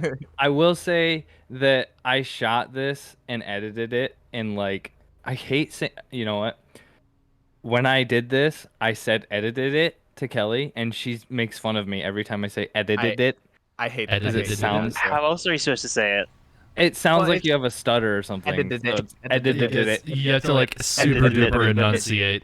I edited Edited it. it. Yeah, you gotta. Yeah. It's like Edited When it. having Yeah. to pluralize certain words is really hard for me too. And try just if you don't use it in past tense, like that's a way to like when Edit. I did the edit, there's a way to get sure, around there you it. go. Yeah. But that sounds a little too like film It school was edited pretentious. by me. Yeah, Right, when I yeah. cut it up. Passive Yeah. Oh, So, Kelly yeah, says, I- I don't make fun of you. It's more like laughing with you, not at you. I was not laughing. I don't like no. Yeah, so I did it in like the whole thing in an hour and a half, and then for the next hour I was trying to render it because first when I'm just killing time till Daegan gets back.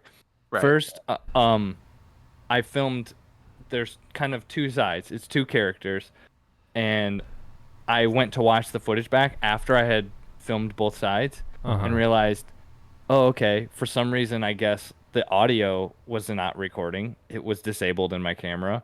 So now I have to like set it up, and it didn't have any of the things. So like I had to go back through and kind of edit the audio because there was so much like white noise and shit because like it didn't have like my settings in it. So it just was like default. So it kind of sounds like shit. And then when Are I you trying to rendered it, lower our expectations so that we're A more little impressed bit. with it? a little bit. It but- comes with the territory, at least in my history. Well, with with like Sony Vegas, like rendering shit is just like there's always a fucking issue. Yeah. So I rendered it in my format that I have like starred, I have it favorited, Mhm. and I tried to click on it and it was like this is not you can't play this file. Like it doesn't exist. So it's like Mhm. Okay. So I tried it a couple more times. No. Then I finally got it to work and I pushed play, no audio. And I was like, what the fuck? And then I went back and watched the clip and I was like, there's audio. I can hear it. And then like for some reason in my render settings, audio was disabled. And I was like, what the why? Why would that ever happen? And then I rendered it out and the audio timeline was shifted from the video timeline, so it didn't sync up. So I had to render it like Christ. I rendered it probably 12, 15 times before it actually Jesus. worked. Shit. So Ugh. I spent as much time rendering it, As you almost did as me. much time as I did making the fucking thing. So Oh man, that's Um, rough. I mean, I kind of don't want to sit here anymore, but like I know. should I What's he wait for doing? Daegan? I don't know if he realized that you were doing. I He's thought jerking he. his tiny dick. He's His tiny his little dick. rust. Yeah. He's I getting the think he was- WD-40 out. Oh, I think he thought we were like actually all taking a break or something. oh no. Yeah. He's just like oil can. Oh my god. Yeah, I do have to pee really bad, but I don't know. It's up to you guys. Should I just play it right now, or I'll just play it and then we'll put it on the YouTube, and then he can watch it later if he wants. Yeah. Yeah. All Is right. that good? Yeah, let's go Sounds for it. good. Yeah, hit me Okay. with it. All right, you guys are in. I Yeah, am yeah. in. Yep. Jacked in. Okay.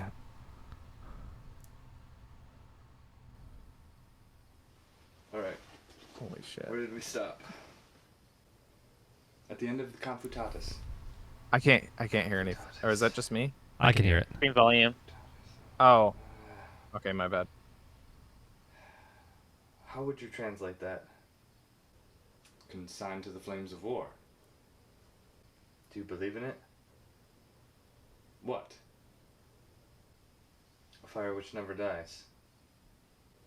Oh yes. Come, let's begin. We started in F major. So now A minor. Yes. Start with the horns, basses first. Yes. First measure, second beat. Time. Come in time. Second beat, first measure. I love that part. Second measure, second beat. You see? Yes, D sharp. Of course, you have me. Yes. Good. Now the drums. First measure, first beat. Boom, boom, boom. Boom, boom, boom. Yes, that's wonderful. I have a feeling where this is going. Now for the real fire. Strings in unison. Ostinato. On A, like this.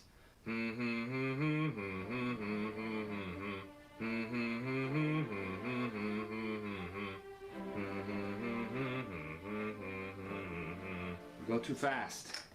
You have it. You go too fast, please. Do you have it? Yes.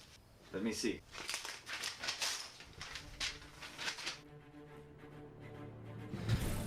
God damn it. God damn it. Come.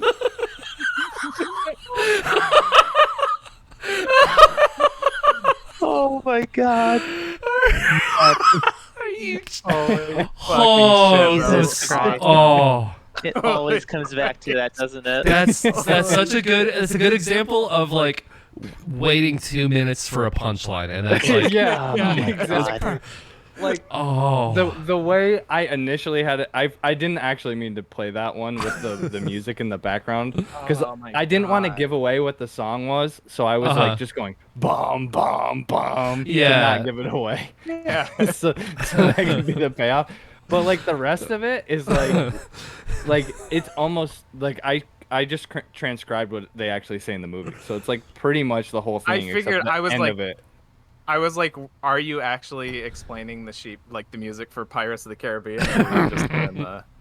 Yeah, Because no, I I recognize wasn't. some of the lines, but yeah. Yeah, no, like it's transcribed. It's it's just from the movie, from Amadeus. truncated. I don't know if that's Truncated. Sure, right, yeah. Yeah, shortened, But like, Oh, so yeah, you can see it's- Knives Out. abridged. Yeah. One of the movies from the Salieri side, Knives Out was on your desk.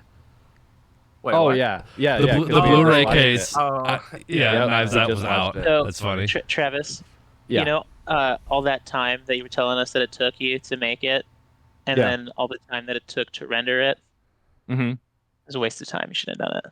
Yeah, I know. shit. It was like so Damn. funny to me. He like like editing bloomed, it. So that's That's fine. I mean, it's Oh not. my It's God. not for everybody. It's just. No, it's I'm just kidding, for that was my good. Johnny Oh, Depp it's amazing. stands. That's It made amazing. it. Yeah, Man. no, all right. it didn't. All right. It didn't come through either. But like, I had a spray bottle and I sprayed the shit out of my face, Uh-huh.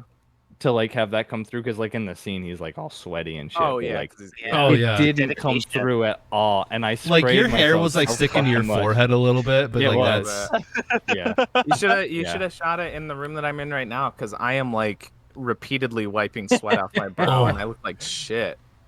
Oh, Nick, are you sweating? No, I am not at No, all. he Whoa. I was gonna ask. Yeah, How you're does probably. it feel? Oh, it's so good. My forehead's still shiny, but I think that's just something I've come to accept. But I've got a few fans on him. I should switch the other one, but yeah. Yeah, the that's Shining was actually a reference to Nick's forehead. oh man. Okay, yeah. So I don't know, and I mean we don't have to go into Welcome this now, but back. either you just send me the video in a drive and I can upload it to the YouTube, or Oh yeah. I can just clip this part of the stream. I don't know. Either or. But hey, that's perfect. That's a perfect excuse to like drop on the YouTube now that we have one. Oh Yeah. yeah. I love it. Yeah. Okay. So, welcome back, podcast listeners. We are getting into the feature film Amadeus from 1984, directed by Milos Forman. I've been meaning to write out plot synopsis. I didn't for this, but I think it's a pretty easy one to do. It tells the story of the last few years of Wolfgang Amadeus Mozart's a composer, if you haven't heard of him. The last few years of his life and his death, as told by his rival, perhaps a one-sided rivalry, but his rival Antonio Salieri, another court composer, years after his death. It's told from Salieri's perspective, years after his death, and how Salieri himself thinks that he is Mozart's the death. one responsible. Yeah, after Mozart's death, and Salieri claims to be the one responsible for killing Mozart.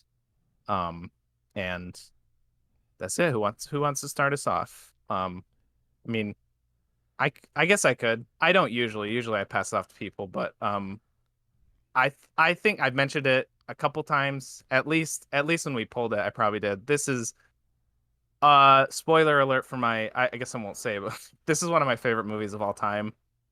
If it's not in my top 10, it's close. I absolutely love it. I think top down, it's pretty impeccable. I think it's one of the finest examples of like cinematic, like, I don't know the word for it. I'm trying to think of like a pun with like cinematic orchestry. Like everything just works so well. Every piece.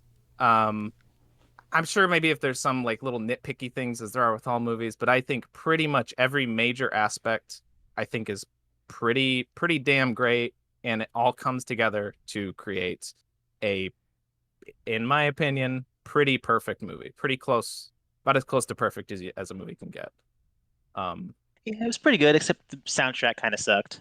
Right, yeah, they were kind of limited on that. They should have done the Pirates theme at the Yeah. See? yeah. I cracked Yep. it.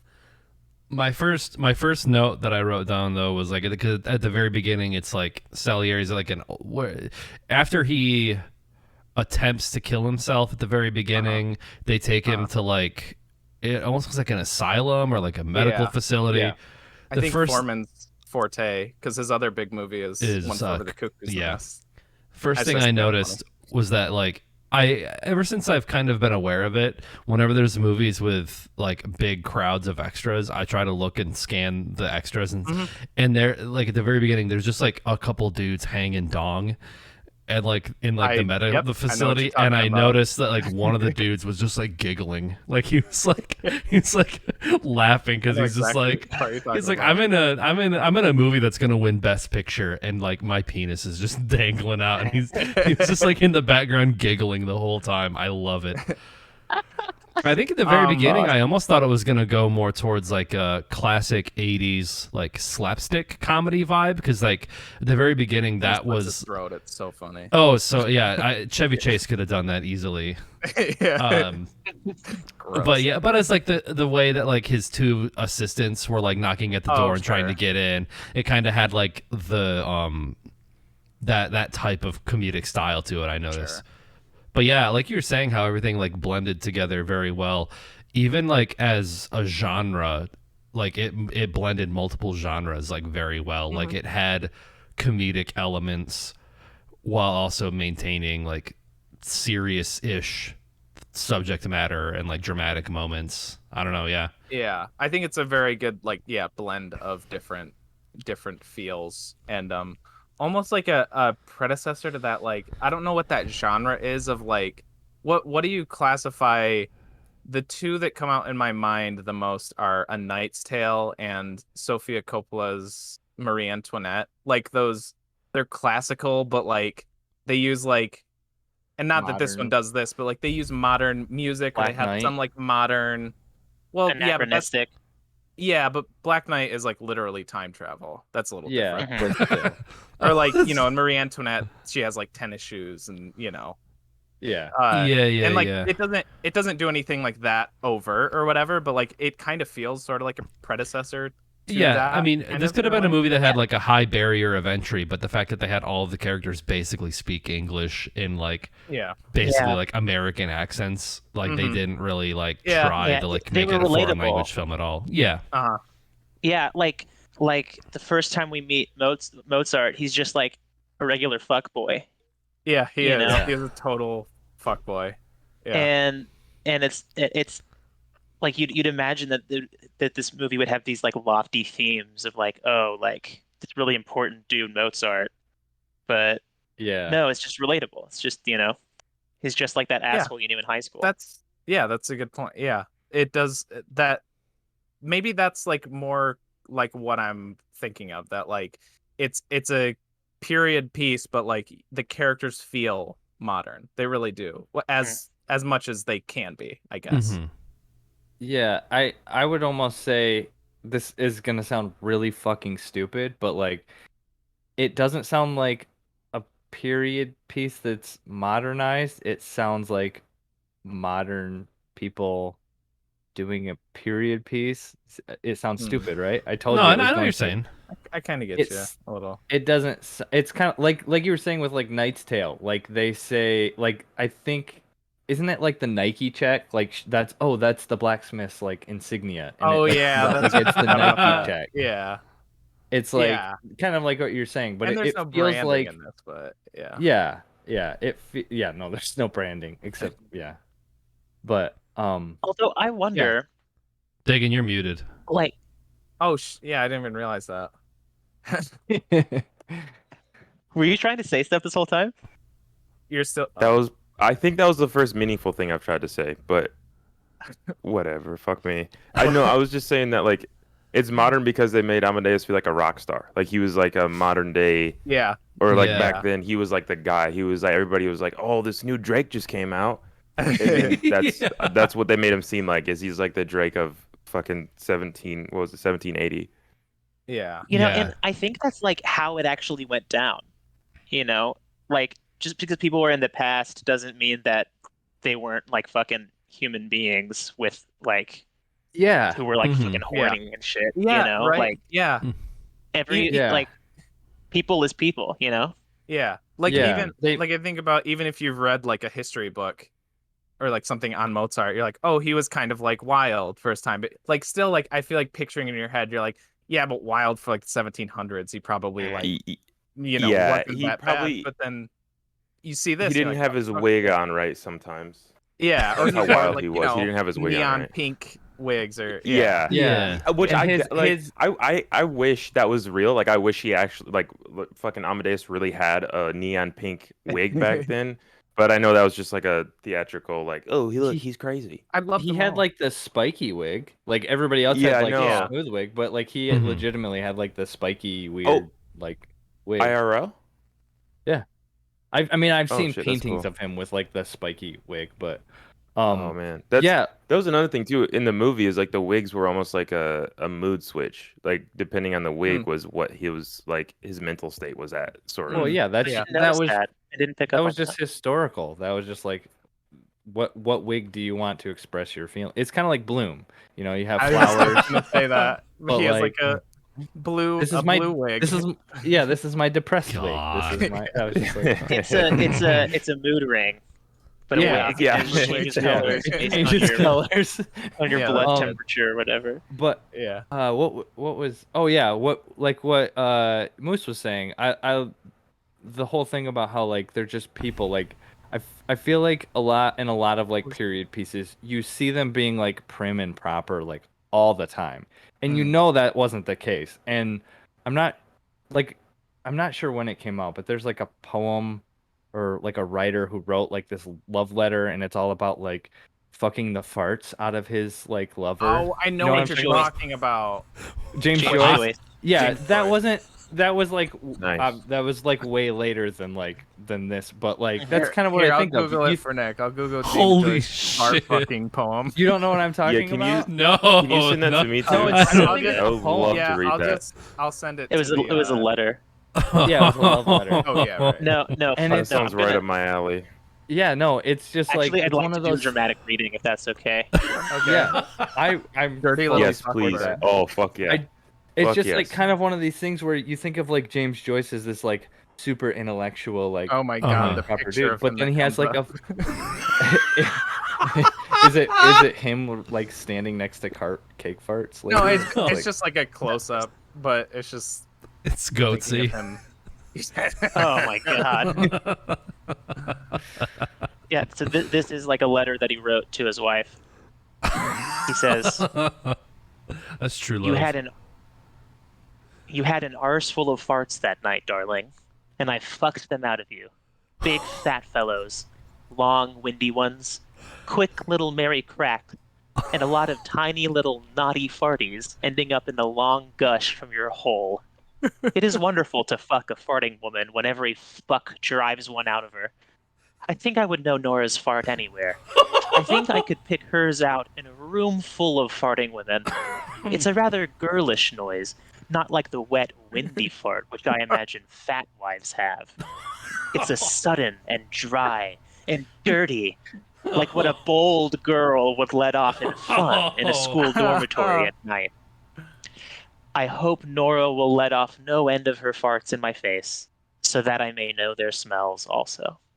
Beautiful. Jesus. That's real? That's real. Love That's, James that's Joyce. real love. That's true I love. can't believe Doesn't you it- guys haven't heard that. I think Doesn't it I make sense that like a renowned poet would be great at writing something like that too? Like And have a kink that's like fucking that. comedy. Like, I wish James Joyce was Holy around now, and he could because I would want to read his like Harry Potter fan fiction. Holy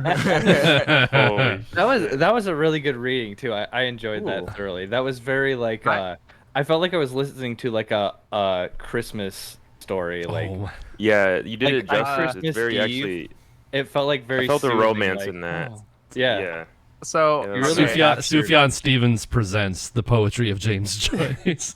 I'll just say that's it seems like that's a recurring thing because when I googled it trying to find it, I didn't find that one, but I found other ones where Oh, yeah. he addresses her as my darling little convent girl, and then another one, Ooh. my sweet little whorish Nora. Oh. Wow. But See the way he uses- wrote that, EJ, it why don't sounded you like start he was calling calling me her. that? It, You sweet little horse. it sounded like Nora. he named her. Sounded like he named her butthole Nora. Like the way that it was written, I thought her butthole was named Nora. Oh. Oh, There's Man. like he's questioning if like, oh my god, this stuff is fucking raunchy. Yeah, no. it's It's actually not a terrible thing, but then he uses the word hole, like from your hole, and that so is aggressive. very It's so vulgar aggressive. and Yeah. aggressive. It's just like, man, that's That's just the vulgar part to you. yeah, that is the vulgar part to me. You Hey, know what? so Maybe you- I'm in fart play. I don't The know. description of like a schoolgirl's fart in a dormitory room. Yeah. Quick Mary So cracks. disrespectful That's call my it a hole. favorite. Mary Quick crack. Mary cracks.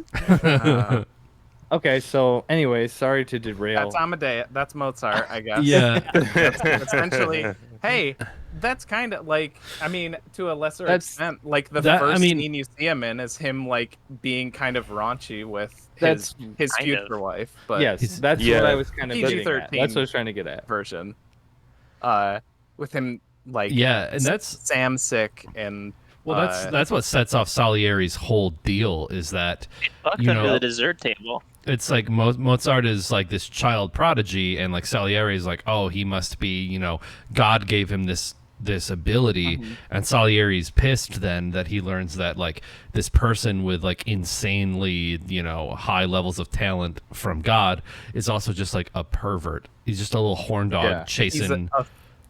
He's a filthy little creature. He's a As filthy walking little through that creature. room. Yeah. He's walking through that room, and he's like expecting to see this like very prim and like prestigious. Another almost, one Yeah. of him.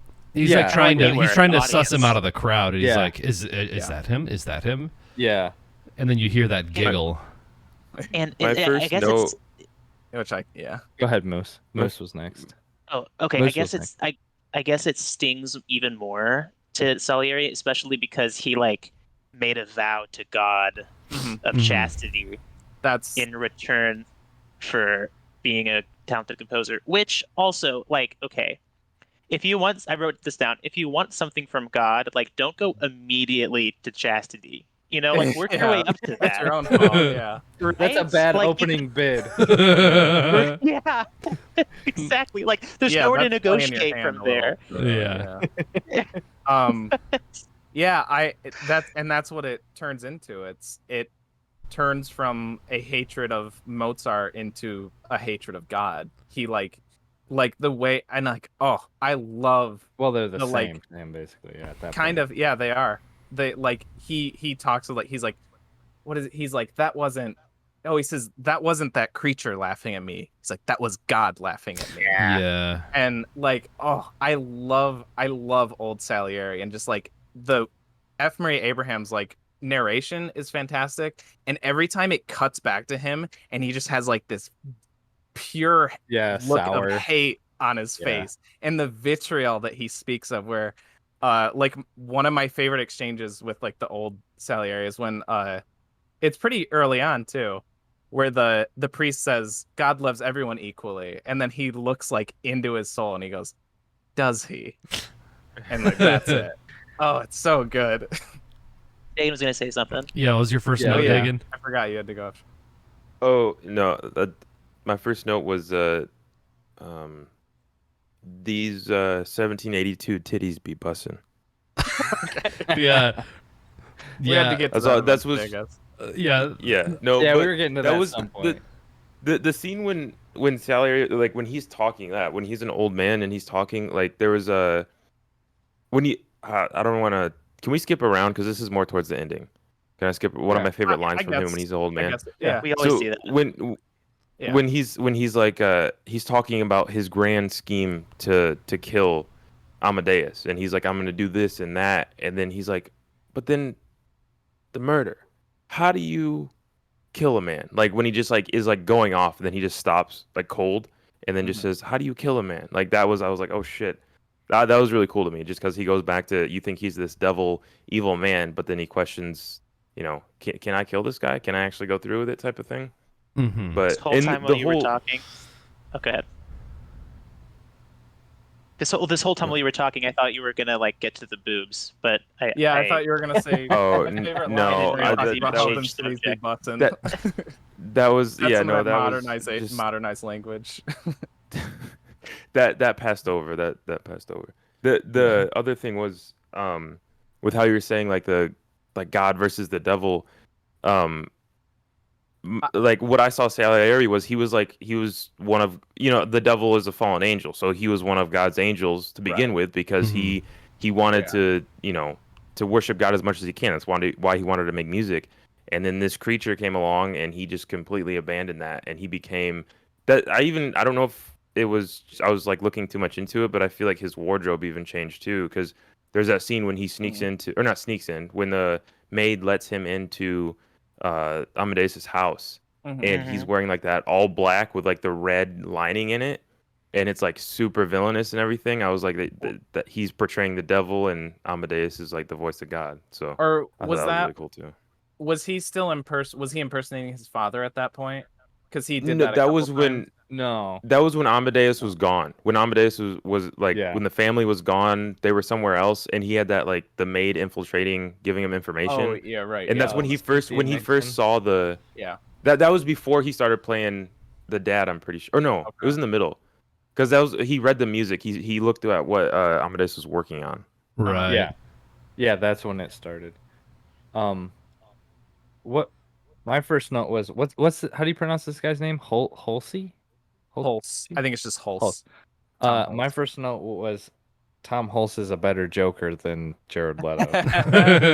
yeah. Because that laugh was just so like it was so borderline good. Joker. Mm-hmm. Yeah. Well, I feel like that also was a way that I looked at like that 80s style of comedy, the way that like he would say something or something awkward would be said, and then he would like there'd be like a pause, and then he'd do the laugh, and it was almost like it was like very like self-aware of that. Yeah. Yeah. I love. Yeah, it's so great that that's such a like that is like a very important thing. Like the laugh has to be annoying, and like I'm glad that like he pulled that off very well. Yeah. They kind of pull a Chung King Express where they play the song a lot at the beginning and they do his laugh a lot at the beginning. So then at the end he only has to laugh like when it comes back to remind you like this guy sucks. Yeah. He's supposed to suck. Right. You know, that reminds me, like, I was really impressed with a lot of the small, like, character details that showed up throughout the movie. Like, the obvious one is Mozart's laugh. Like, that's like his leitmotif or whatever. Like, that's like you hear that, okay, that's him. But but like Salieri's sweet tooth was like just a small detail that kept coming back and coming back and coming back, and it's just like the kind of characterization of it. I thought that was neat. And then also, I don't know if you noticed this, the Emperor, whenever he would like finish saying something or make a decision, he would say, "There it is." Yeah. Yeah. And he said that like fucking 8 times through the whole movie. Yeah. If you look up Amadeus on like a GIF keyboard, there's like 15 "there it is" GIFs. Really? There's so many of them. Yeah. Oh yeah, it's a perfect like all reaction. Shots. Yeah. I can't remember at what point it was, but I remember thinking like, okay, so Salieri is Woody, and Mozart is Buzz, and the Emperor is Andy, like in Toy Story, where it's just like Woody feels like actually it's kind of the whole movie, like Woody feels so like left out and like a castaway once Buzz shows up, but like at the end of the movie, it's like when they like work together, like they could have just worked together the whole time and they would be like the perfect team. Like that's what I got from the writing scene at the end. Was, like, is Lil Bo Peep Constance? It's one. No, I mean the rack, or the dress. Cavalieri. Okay. It's one of those two. No, it's Constance. Oh wait, because he's with Woody. It would right? make more She's sense if it was Woody. Cavalieri because she's with Woody, and then like I mean she doesn't like. Buzz never fucks Bo Peep in Toy Story, I don't think. But as far as you know, not on the version that you've seen. Yeah, what's the red? There's a director's cut out there. In James Joyce's fanfic. That's that's Constance. Yeah, that's Constance. Jesse. I can't. Jesse. Oh, okay. It makes sense because she's kind of like, low class. She's supposed to like Constance is kind of like lower class. I guess. Yeah. Oh, yeah. Well, that's right. Yeah. Speaking of director's cuts, I guess we'll rip this Band-Aid off. Not really a Band-Aid, but so you, Travis and TJ, you watched the standard version. We've never seen we've never seen the boobs. Never seen those titties. And then Moose, you also watched the director's cut. I did watch the director's cut. When I was how surprised, fucking happy he was to say that. We watched it.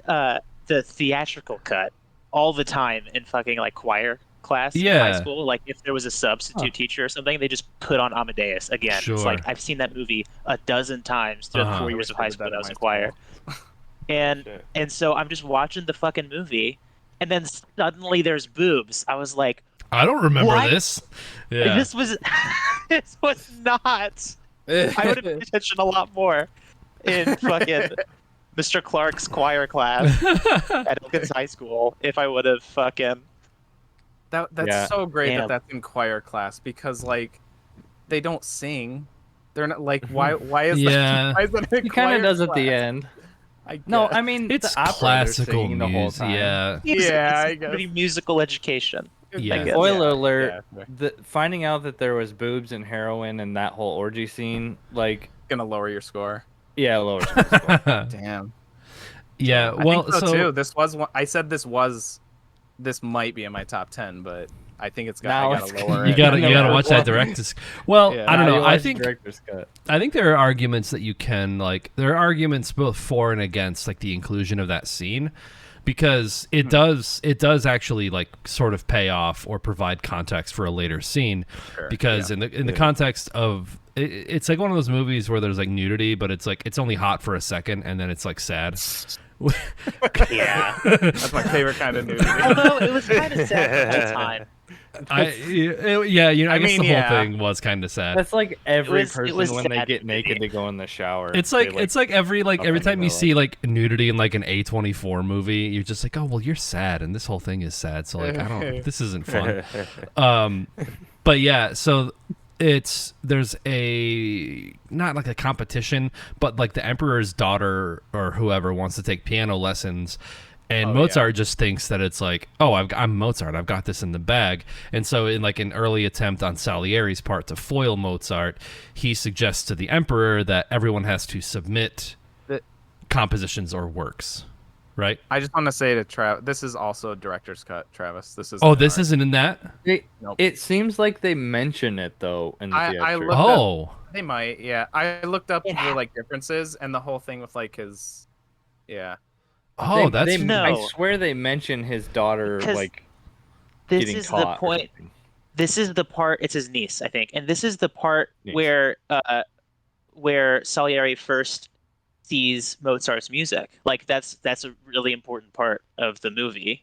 Okay, Yeah. I think you see. Yeah, You do see him giving like piano lessons or whatever, but like her whole character, like, because there's other scenes with her, right, where she's like really hard to teach or something like that. yeah. No, we never Isn't see her.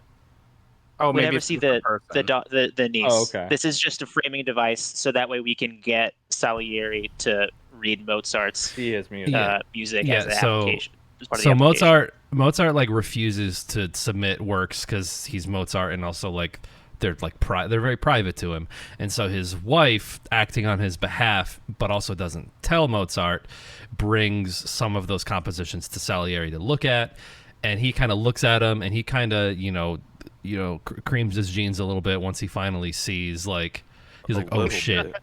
oh shit, little this bit. this dude is like the real deal. And then so his Constance is like, so we're good, right? Like we're good, right? And he kind of like he's like, oh well, blah blah blah blah blah, and basically he implies that like she has to come back later alone for like a private meeting with him, and Right. it's like, and so Oh, she actually does it, and Salieri's like surprised by it, like, oh shit, you're actually like serious about this. And so she's like, oh well, I guess should we start in here? And then she starts undressing, and then classic 1980s Oh, shit. puffy Yeah, nips, it's boobs. it's great. I was there you gonna go. make a joke. I was gonna make a joke like, "Oh, that's why the boobs come out. Is she's trying to like win him over?" But that's like literally what yeah. it is. And then literally and the Shit. whole time it's Okay. great because while she's undressing, he's looking at her like he doesn't give her any type of reaction. He's just like straight face looking at her like I might go with this. I don't know. But then as soon as like she's done and she's like, "Oh, you want these puffy tits?" and he's like, he just looks at her and he's like, "Get her out of here or leave." yeah, Like immediately as soon as he she's really rings the topless, bell or he's- something, and it he calls calls the his like servant his in. Oh assistant yeah, in. yeah, he does the bell. Oh, And he's like, shit. he's like, remove Yeah. this woman from my chambers. And it's like, he Yeah. basically, I mean, for like Damn. in like the 1760s or the 60 whatever like time period it is, like that is Yeah. probably like this is the kind of embarrassing shit that you get like executed in public for, Right, like yeah. indecency. And it's like a huge power move, completely like embarrasses her, like to like it cuts immediately to like Mozart coming home from whatever show he was at, and she's just like uncontrollably crying in the bed, and like I don't think she ever tells super Mozart what sad. happened. He's like, sad. you think Probably you not, could win if- me over with those puffy nips, bitch? I am the That's what court. you. That's what he was composer. That's why he was I can watching get closely. yeah. I can get any bitch I want. You think you're gonna win me over with them puffy nips? Nah. It's kind of like the scene in That's like another American thing. Beauty when like she's looking across the neighborhood at like Ricky Fitz and like takes her shirt off and like the sad American Beauty music is playing. Yeah. You're like, oh, that's kind of a buzzkill. I feel like that really- added the dynamic of Salieri and her too, is because I think he felt uncomfortable about what he did as well, because he didn't think that she was gonna go through with that, or Yeah. he didn't hope she would, and then she did, and he had to suffer through that. Yeah, And I feel like he so kind of like he was just uncomfortable. it was like I feel like think- he was just uncomfortable for the whole. it was like a begrudging respect, but also he didn't want to admit that, and so he chose to Yeah. embarrass her Well- instead of being like, oh shit, you're like actually serious and like Also, Yeah. like you said, I think he probably wasn't expecting her to show up, and then when she did and started undressing, he was like you're kind of like joking about it before, but like he probably did actually think about it for a second, like, oh, Mhm. hey, here's my chance to, let me smash. yeah, finally. But then he was probably like, no, if I say no, then God's gonna love me now, or It's like Yeah. it's like Beavis and Butthead. It's like, here lies Salieri. He never scored. That's a good point though, TJ, that like it almost seems like he's trying to attempt to show to God that like she gets all the way to like the point of like, hey, oh, fuck these farts out of me. And then he's like, no, but watch this, God. A ding ding ding ding ding. Get this bitch out of here. Wow. That's interesting. Oh my god. okay, we've done our Well, we need to talk about how it relates to the end, though. Yeah. oh sure, Yeah. okay, yeah. No, I think a big portion of this is going to be about the end. Yeah, so at the end of the movie, Mozart is sick. Doesn't he actually in real life die of like syphilis or some shit? He died of like an STD, I thought. Thelot of like Well, there's a lot of mystery around it. speculation. Yeah, it's one of those. But so Mozart is basically, he like collapses during a performance of the Magic Flute. What does it show him collapsing in the director's cut? He's like Ah, man, he's I'd wanna playing see- I mean, he's it's a playing like the small thing. keyboard. Like Or there's no, basically that's in the. I'm sorry, that's in the theatrical. I'm just. yeah. Yeah, So it it's is. like I was like, what are you talking about? Yeah, Yeah, you are. yeah, so he has like all these Yeah, little for sure. cues, and he's like sweating balls, like basically like delirious, but still hitting all of his cues, and then eventually he collapses, and they take him out, and then he's like basically on his deathbed, and much like Travis's video that he showed earlier, that's basically like the scene where Mozart is like basically dying.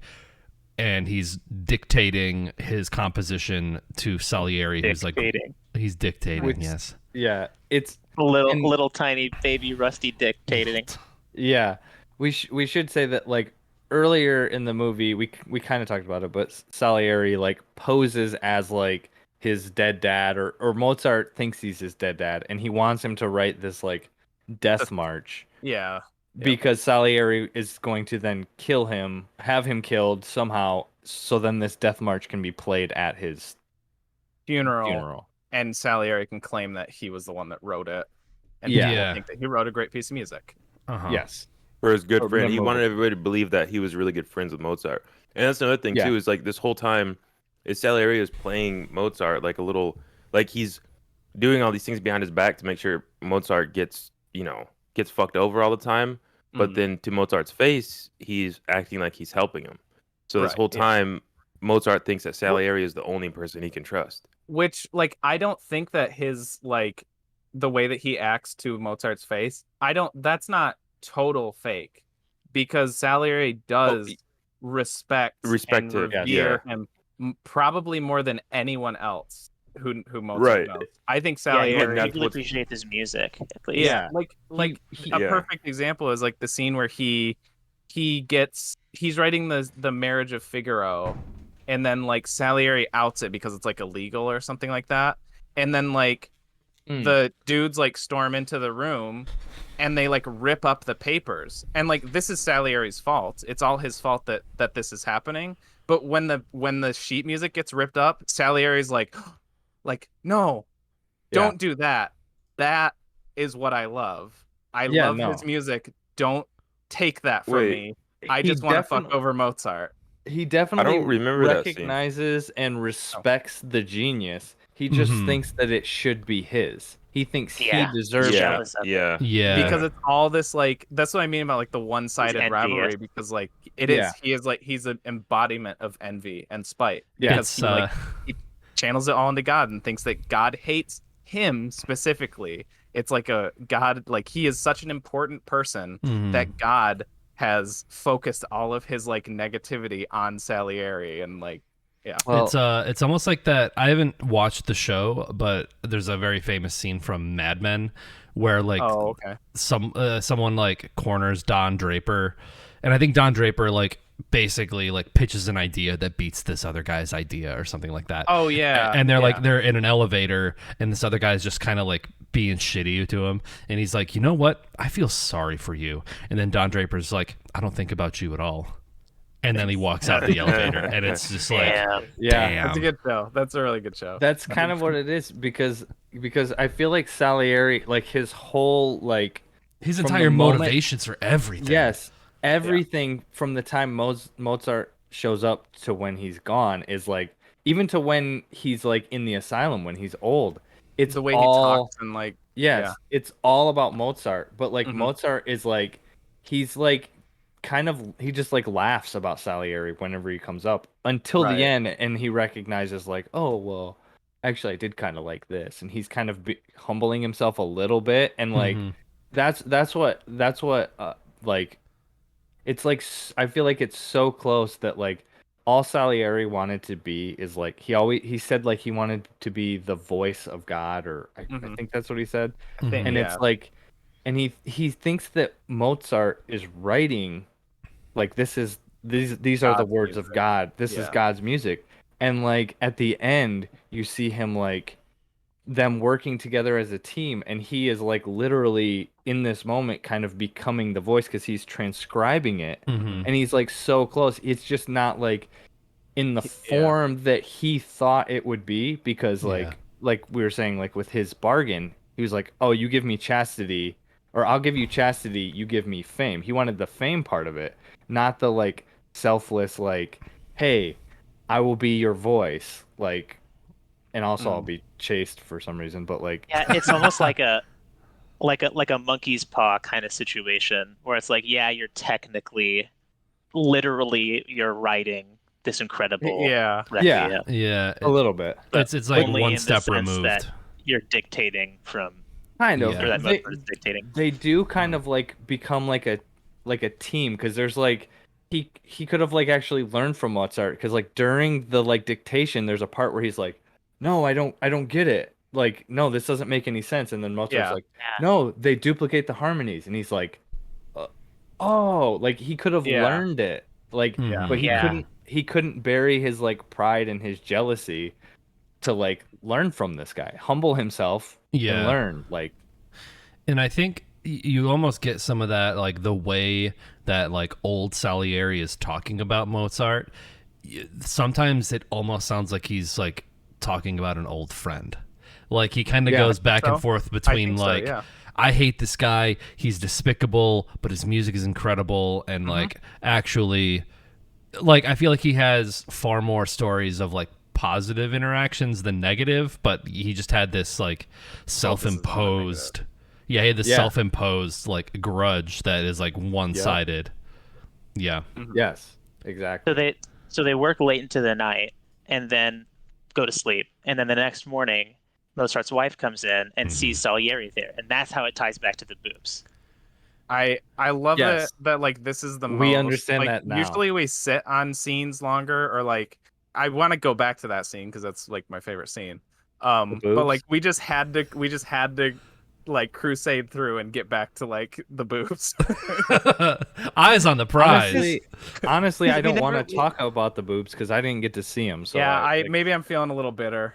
You Well, guys that's are the- kind well, of so like the Well, let Mozart me- in this situation. Yeah, and we're dictating Salieri. them to you. We're As, saying we didn't get We to got see to them. see some boobs. I'm on my deathbed, and they were slightly conical, and Wait, I don't I'm like, understand. that doesn't make any sense. How long? What was the time? How long were they on screen? I'm in boobs. Pepperoni, but smaller than a salami. Oh man. Yeah, so when she's like, she basically tells him to get the fuck out, and then when Salieri's getting ready to leave, she says, "I don't have a servant to dismiss you, so you'll have to see yourself out." Oh. Yeah.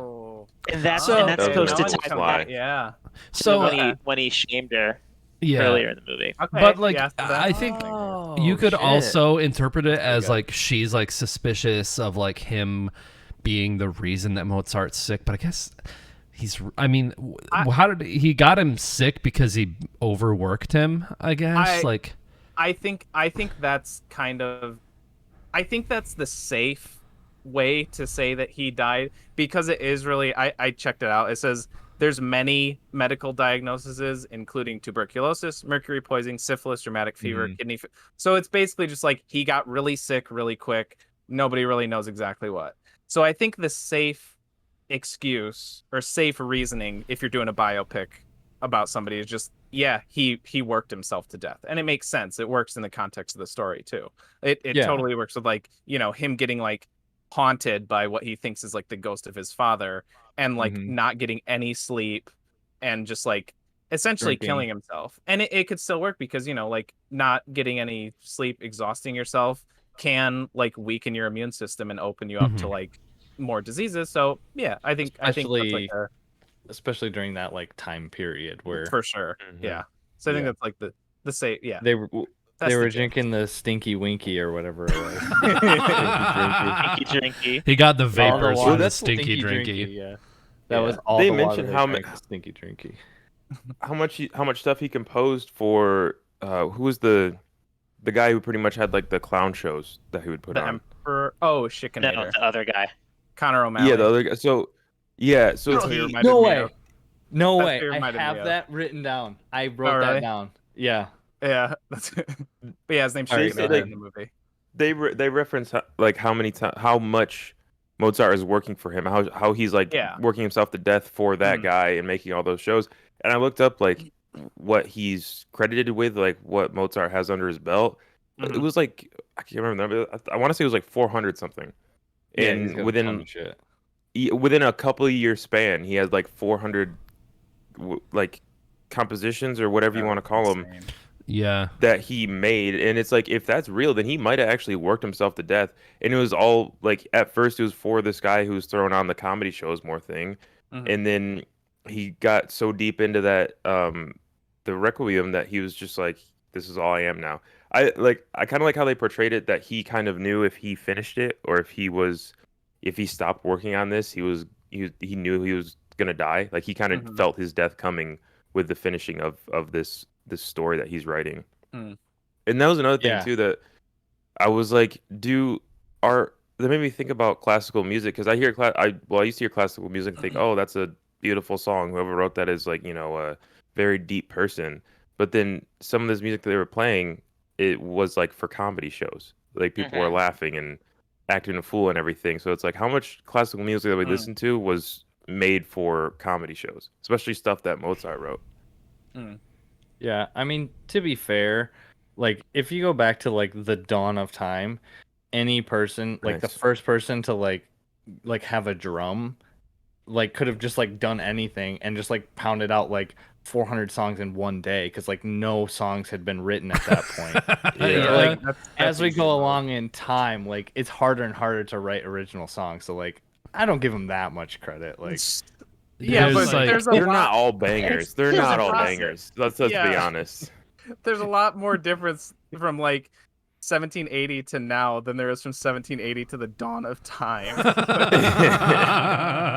Yo, that shit that they had in the Paleolithic era, man, that shit was fire, Yeah. dude. boy, dude, that shit was That shit was fire before they invented fire. Yeah. Oh my god. Oh, that's good. Yeah, well, it's like I mean, there's like there's like six songs. Like if you think like Ever. from like a music theory perspective, there's like six songs. There's like five stories. I mean, Right, you know, with variations on Gotcha. you know on themes, but like you know, but like the fact that if I don't know how much I don't know if any of you guys know like I'm like dog shit at music theory, but I know a little bit about it.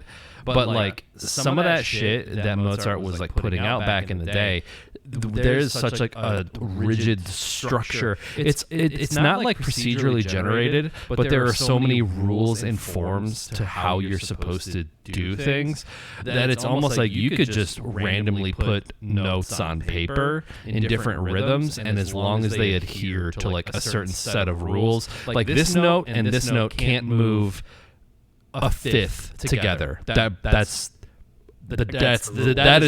is Satan who did that, not you. Like that kind of there's a parallel section fifths, of like the, parallel octaves, like all these types of like counterpoint rules where like music has to be a certain way.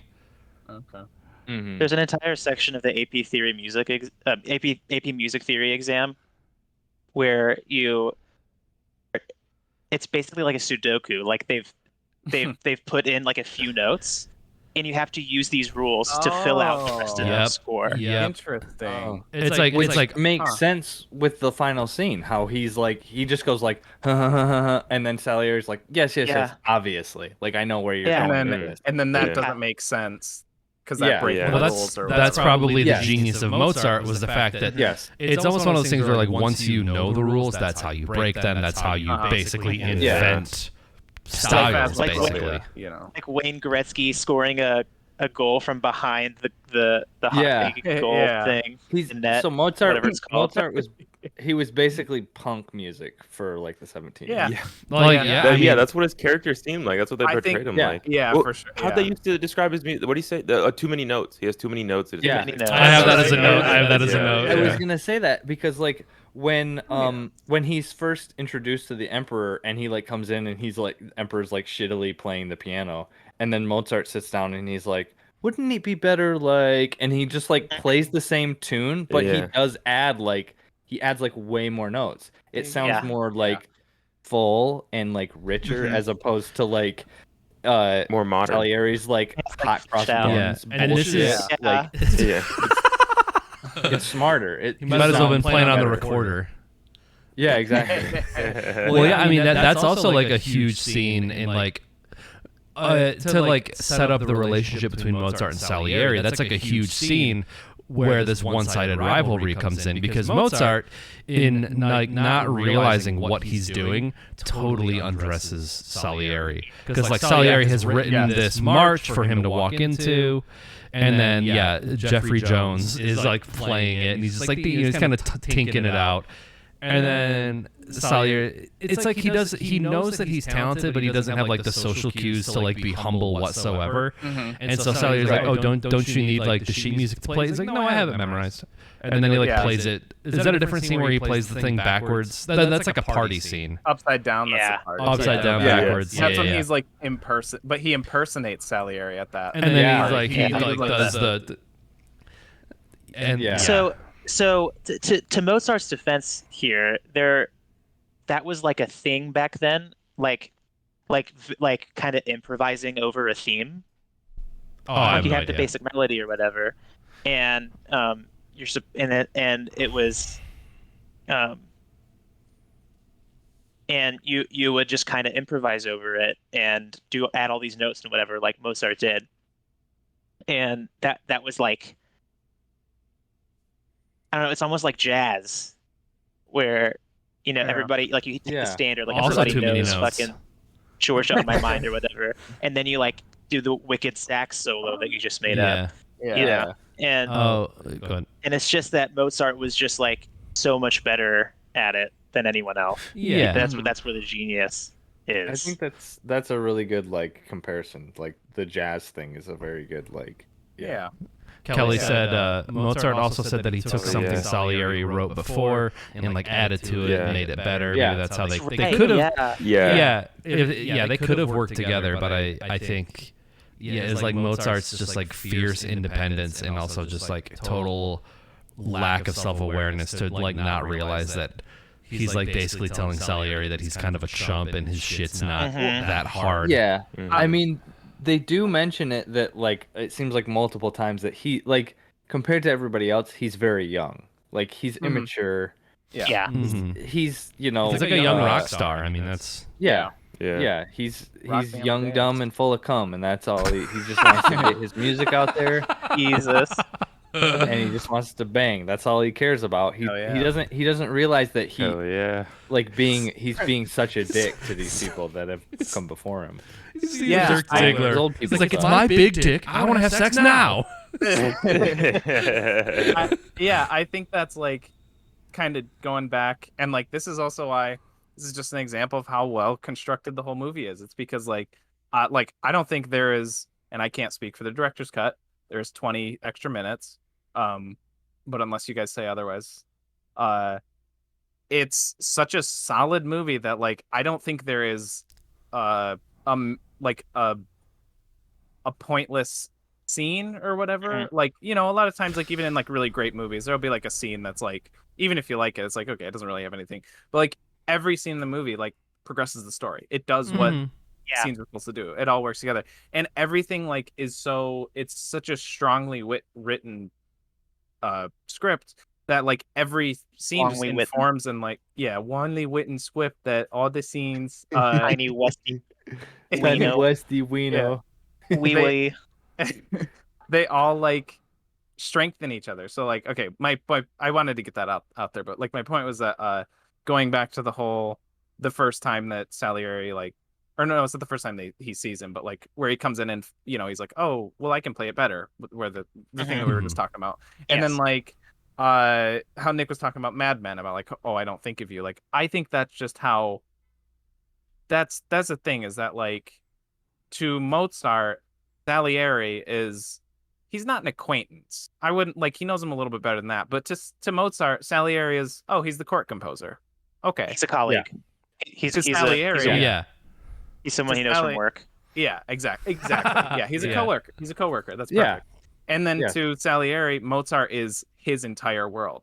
And that's like this like major disconnect where like he takes all of this stuff that Mozart does as like such disrespect, when really it's just Mozart being like, oh, I don't know. I don't really know you. So, you know, like if he had like, you know, maybe tried to like corner Mozart would have been like, oh, sorry, I didn't mean to like act like I didn't know that was like rude. I just, you know, doing my thing. I think the only scene where Mozart is malicious in that way is maybe the party scene. The party scene. He's not. Definitely. Yeah, he's a child. He is a child. He's not completely absolved of like all wrongdoing. It also is a party scene, and he's drunk and like. He doesn't even think that Slayer's there. Yes, and I feel like if somebody else was He able makes to fun get of up other there, people, too. yes, and I feel like if there was somebody capable of getting up there and like playing the piano and being somebody be like, oh, imitate Mozart, I feel like he would laugh along with it. Like he wouldn't be like butthurt about it. Yeah, He would also be like, it's in like a playful way, but like he doesn't realize that it's gonna hurt. Yeah. I think in that He same also doesn't vein, realize Salieri's there, but that's true. That's yeah. that's what I was gonna get at. Is like, I think how Mozart is that like, even if like maybe if after the fact he like looked over and he like saw, oh, Salieri's here, he would look at him and be like, ha ha, he'd do his laughing. He's like, wasn't that so funny? Wasn't my impersonation of you so all good? in good friend, all in good jest, my friend. Innocent. So, like, it is kind of innocent. It's naivete. Naivete. I don't you said that there's not a wasted scene, and I kind of want to push back on that a little bit. I want to hear it. Yeah. I don't want to. Would you have me remove?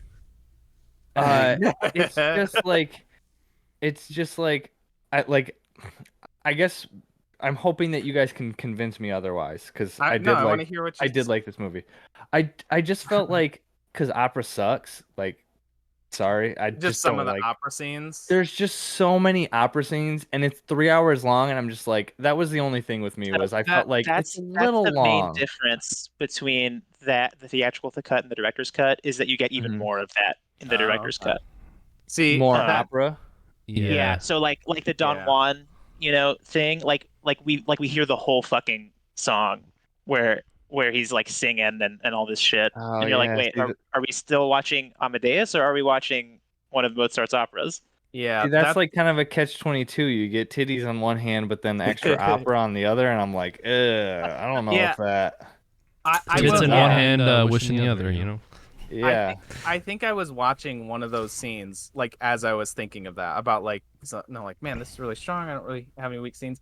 Those would be the only ones that like I could see saying that like yeah, but at the same time it's nice to see like the variety you do and like If I it was guess it just would be dry weird to dialogue the whole time. yeah, and Yeah. like me I think like the production design and everything is so entertaining that like at least in theatrical cut, I don't think there's too much. The only one that does go on a little bit too long is that I don't know if that's the one that you were just talking about, but where Connor O'Malley's like dressed up as like a parrot or whatever. That one does kind of go on a little bit too long, but it shows like, all the different shit that Mozart could do. And I mean, there's yeah. some bits at the end of those or like there's little like exchanges that maybe happen in the middle, like here and there of those that like add value to stuff. The one that makes sense is like when it's Mozart's story. I don't know which song it is, but Mozart's story of like the guy's father coming back from the dead and like accusing him of killing him. Oh yeah, That one makes sense. But then there's like the ones you said with Conor O'Malley that it's like he gotta look at this dude. some hay in it.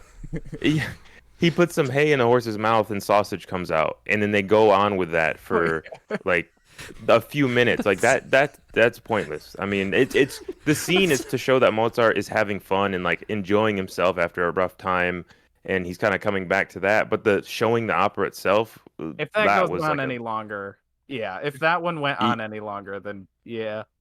If you want to know who we're talking in about, the Nick, theatrical cut. he's the bad guy from Ace Ventura 2. Just so you know. Oh yeah, that's right. Yeah. That sounds like one of those expressions, like you put hay in the horse's mouth and expect sausage to come out.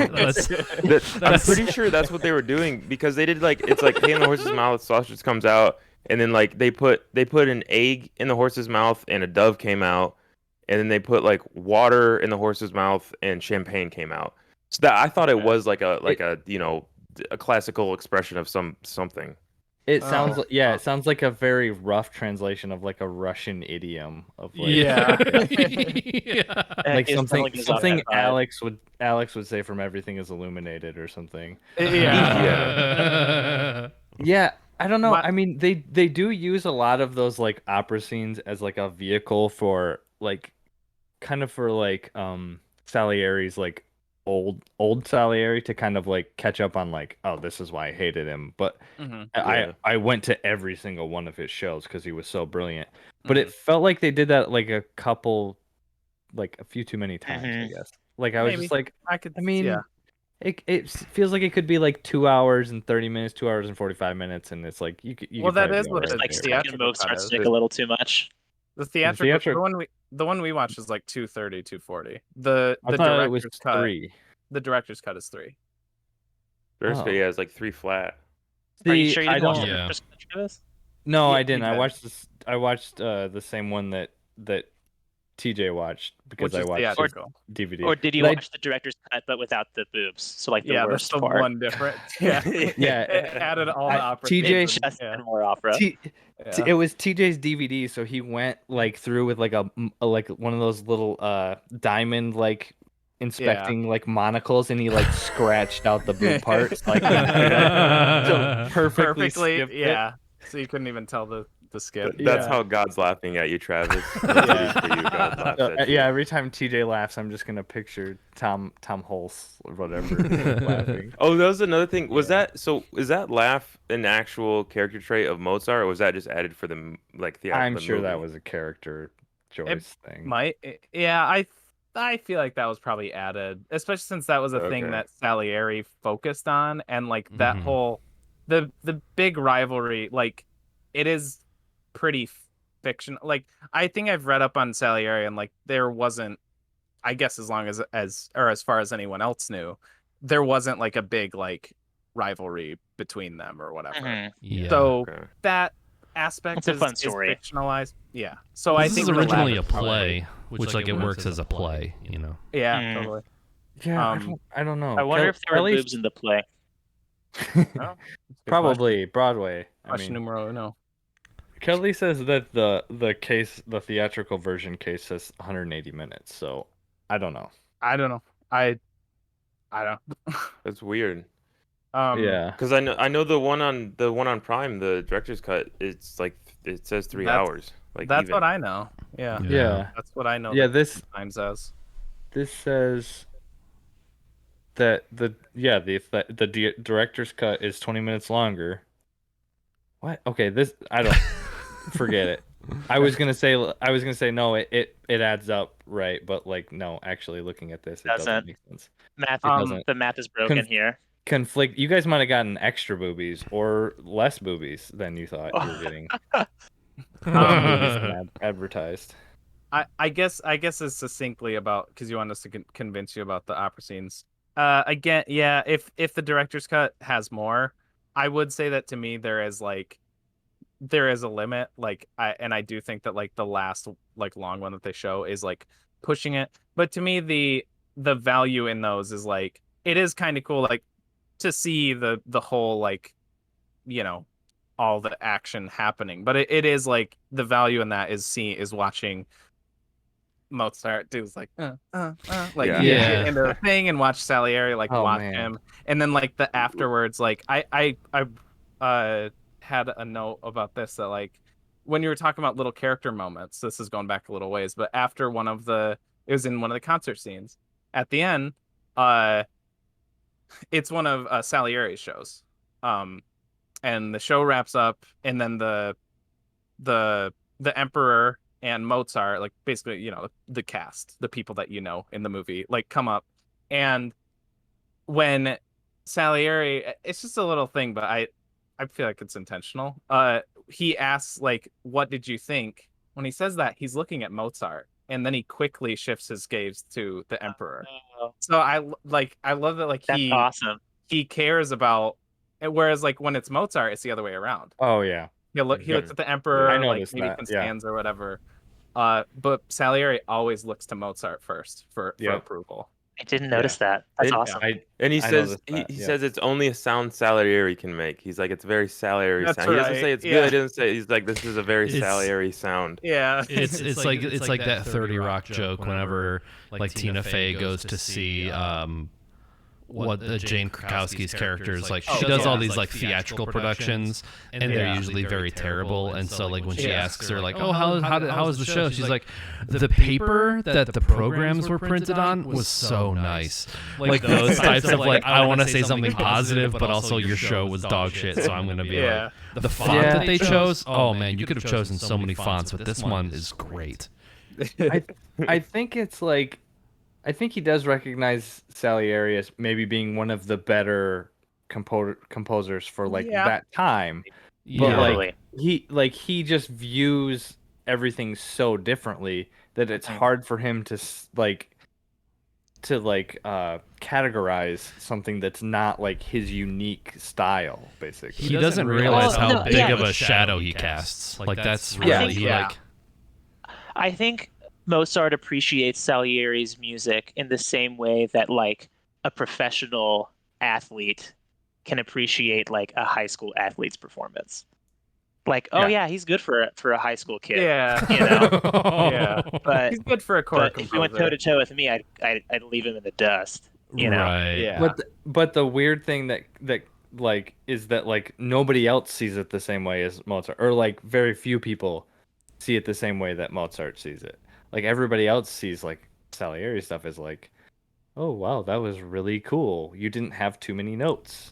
Like Yeah, but like but that's not what he's looking for. Mozart Mozart sees himself and his music in the way that people in the present see Mozart compared to these Yeah, other people. Sure. Yeah. Yeah. Which is scary. That's scary. And that was another thing too, is I don't know if you noticed with like the background, whenever Mozart was performing, the crowd, it's compared to when Salieri was performing. Like Yeah. whenever Mozart was on, it was like very, very little people were there. It was Yeah, like half skim. capacity. But then Oh yeah. yeah, but then Salieri was on, it was packed out. Yeah. Oh, that was really cool too. Until And that he was- goes to the poorhouse, the poor. Yeah, until he goes to like Oh, the, yeah, the comedy crazy. comedy Yep. theater. It's like he yeah. found his people. And Yeah. that's really cool. That's really the one thing with the scenes of like when they're actually, you know, conducting and everything.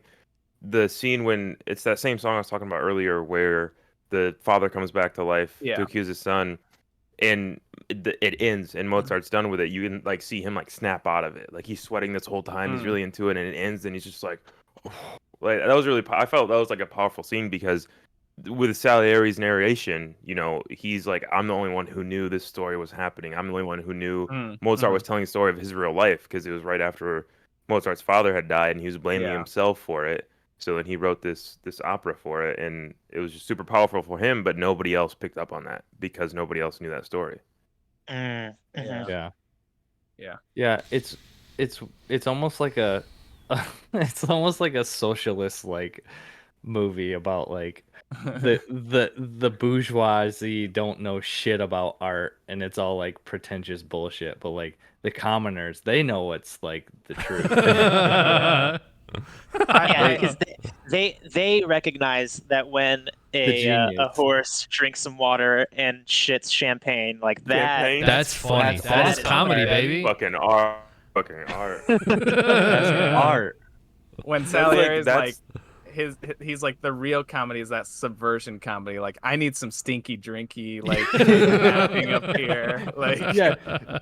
Mozart's coming up with all the slang. Like Mozart would definitely be the first one in 1780 to go shit. Oh my Like god. that's his whole vibe. He'd be the first one Yeah. with a TikTok. yeah. You- I think Imagine his tweets. His tweets would be awesome. he'd probably tweet like Jaden Smith. Yeah, he would. Totally would. Yeah. But about like Salieri's like he's I think that like plays into like why he looks to Mozart first is because like he knows like it's kind of like how I always say you need like how like we were talking about this with like Bloom, how I appreciate that Kalia, when I show her stuff, she's critical. She, you know, if she doesn't like something that we make, she's critical. She'll tell me so. Shit all over. Whereas like other people, you know, you're you know, we have people who like, not that that's, I'm not trying to like sound that like ungrateful or anything like that, but like you have people who just like anything you show them that you made, they're like, that that's was great. cool. That Wow, was Great. let's I all really put like it on that. the good. Proud fridge. of you. Good You know, job. You did a and, like, thing. Yeah, and that's like what everyone else is like to Salieri, who they're like, yeah, it's good because you know, as far as we know, everything he does is passable, but he doesn't want passable. And He was Mozart, genius. would be critical. He'd be like, yeah, but Salieri would be like, yeah, he's right. I know that wasn't as good as it could be or whatever. Mhm. Yeah. This sounds a little bit like a BDSM thing What is with you, going on? TJ. Like you like it when she talks down to you. Oh my. Do you like Are it we when gonna she? get to Those- Do you like it when Do you she like those- fucks the farts out of you? Yeah, those quick crackles of criticism.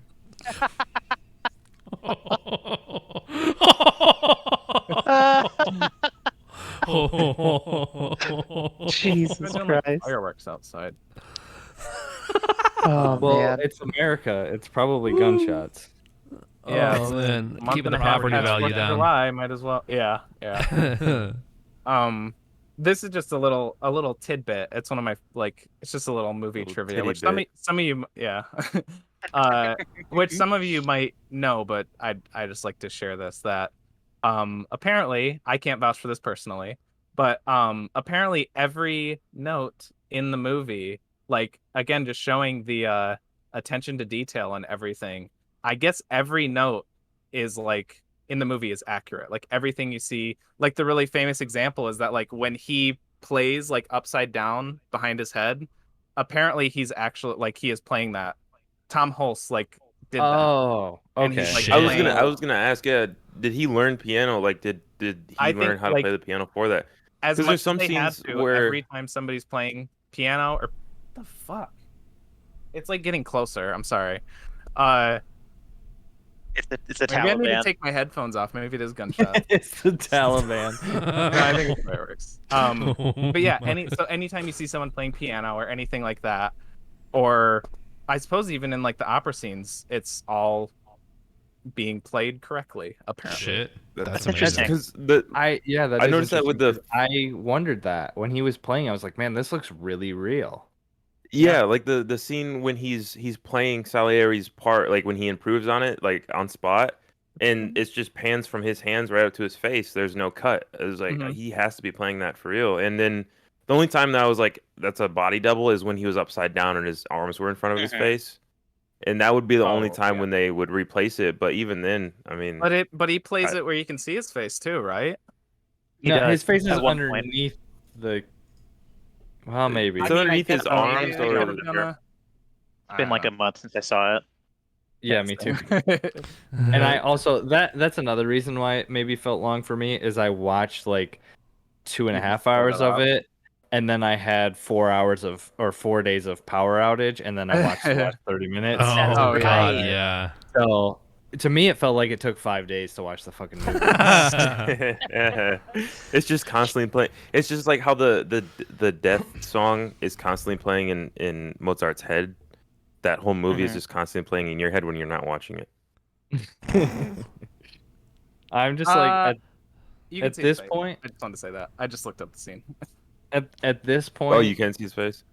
all I can think of when I watch the finale is the Pirates of the Caribbean theme song. So. Yeah, you fucking ruined like one of my favorite ruined- movies. I ruined it for Or everybody. enhanced it. I'm so sorry. Oh, that was in my notes. Is my favorite line is at the end when what's her name? Constance. Constance, when she comes to his deathbed and she's hugging him and she's like, "Just show me that you need me," and then he dies. That's so hardcore. That's so hardcore. He's like, kick rocks, bitch, and dies. Yeah. He's like, oh shit, this favorite bitch fucking came And then back. they dump him in a Oh, mass grave. They just They do. Yeah. they just dump his Yeah, body in a yeah. mass grave. I Jeez. I looked I'm that sure up, that's and that was- accurate. No, it it is. I is. looked it up. It's It's 'cause accurate because he died poor. Yeah, his poverty level. People at his poverty level. That was a common thing. Is they reuse the fucking coffins they put them in. They're like they have like Yeah. a coffin train and they just throw people in there and dump them in that mass grave and then reuse those coffins. It's so funny because like while they were transporting his body, I saw like the bottom of the coffin like open, and I was like, "Oh, there's like a fucking goof. I'm sure that's on IMDb." And then they get to the pit and they just like dump And him. he just like, shits out of slides it. out, and I was like, "Oh shit!" What's the I think you should leave skit that they do with the Coffin coffins flop. that break out the coffin flop? Yeah. And Oh, then it's like and 1 out of 5 dead people just happen to be completely naked. Yeah. But no, Oh, yeah, that man. mass grave was great because I looked that up and they don't know.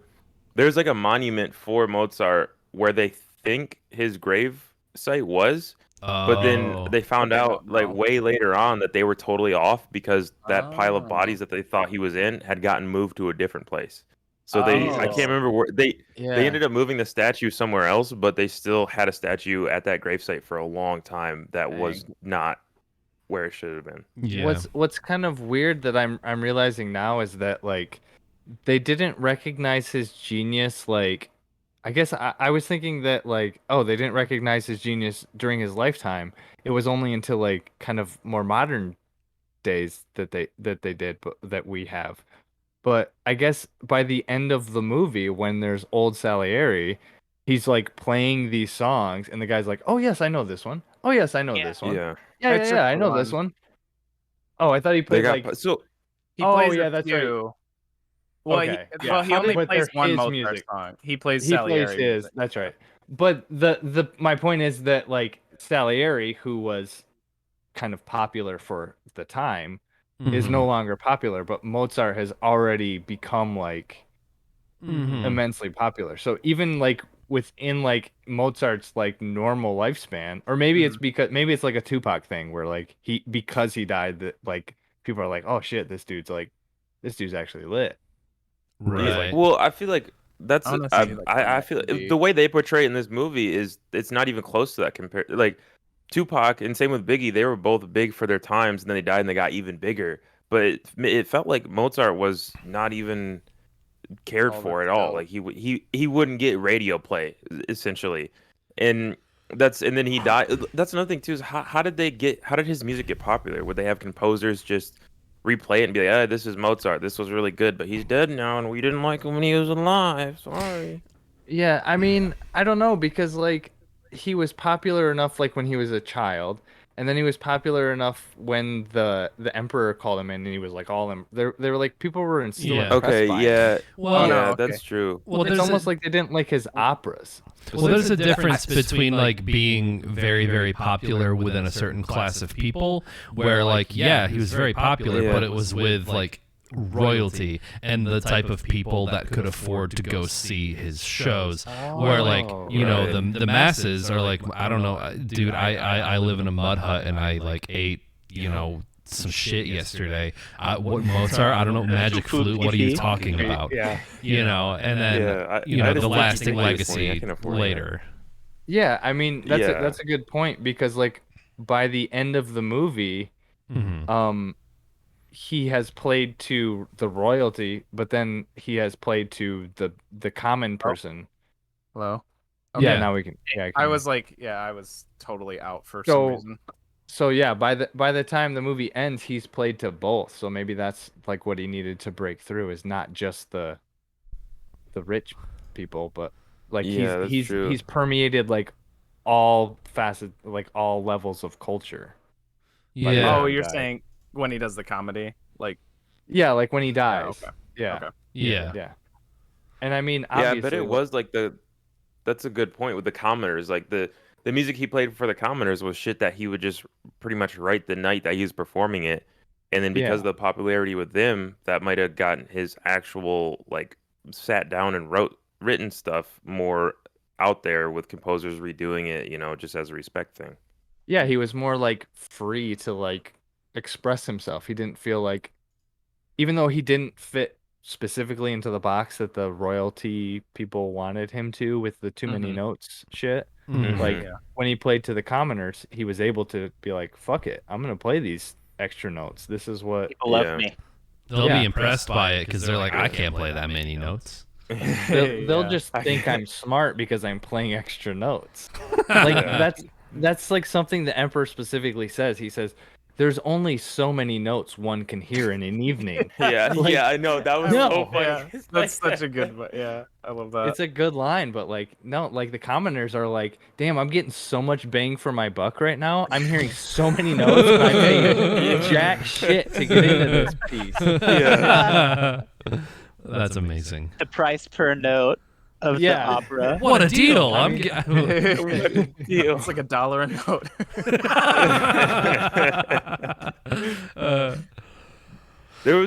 I don't know if I was just again reading too deep into it, but it felt like to me they portrayed that he kind of just heard music in his head all the time. Well, no, they did kind of say like he would have the whole it would be all Yeah. written in his head already. Like he would hear it in his head and then he would write it He just down. had to write it out for It's- other people.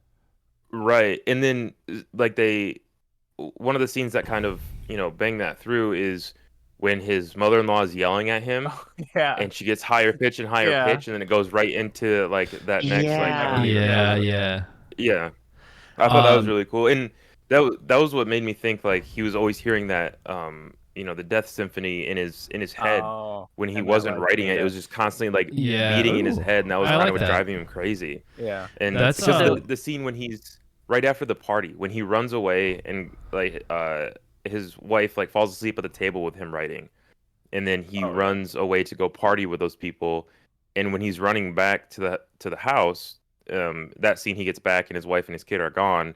When he's running back, it's playing that song. I'm pretty sure it's playing the Death Oh. Symphony. So it's like he's hearing this when he knows he fucked up. He's hearing this when things are going bad, and it's just driving him crazier and crazier. So That's IRL, the actual Mozart, would compose things in his head and then write them down. Like that was his process. Mhm. And Yeah. like there was in the thing where he's like, oh, I already got it in my head, I don't need you to write it down. Like that's real too. Like there was some famous symphony or some shit where um they never published it. They would only perform it once a year, and they kept it not tight, and so Mhm. nobody could steal the intellectual property.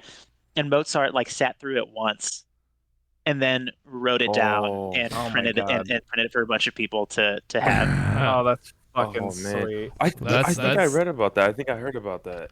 Hey, that's he's seizing the means of production. Yeah. He's redistributing it. Mozart. You're telling me he's Nick Cannon from Drumline?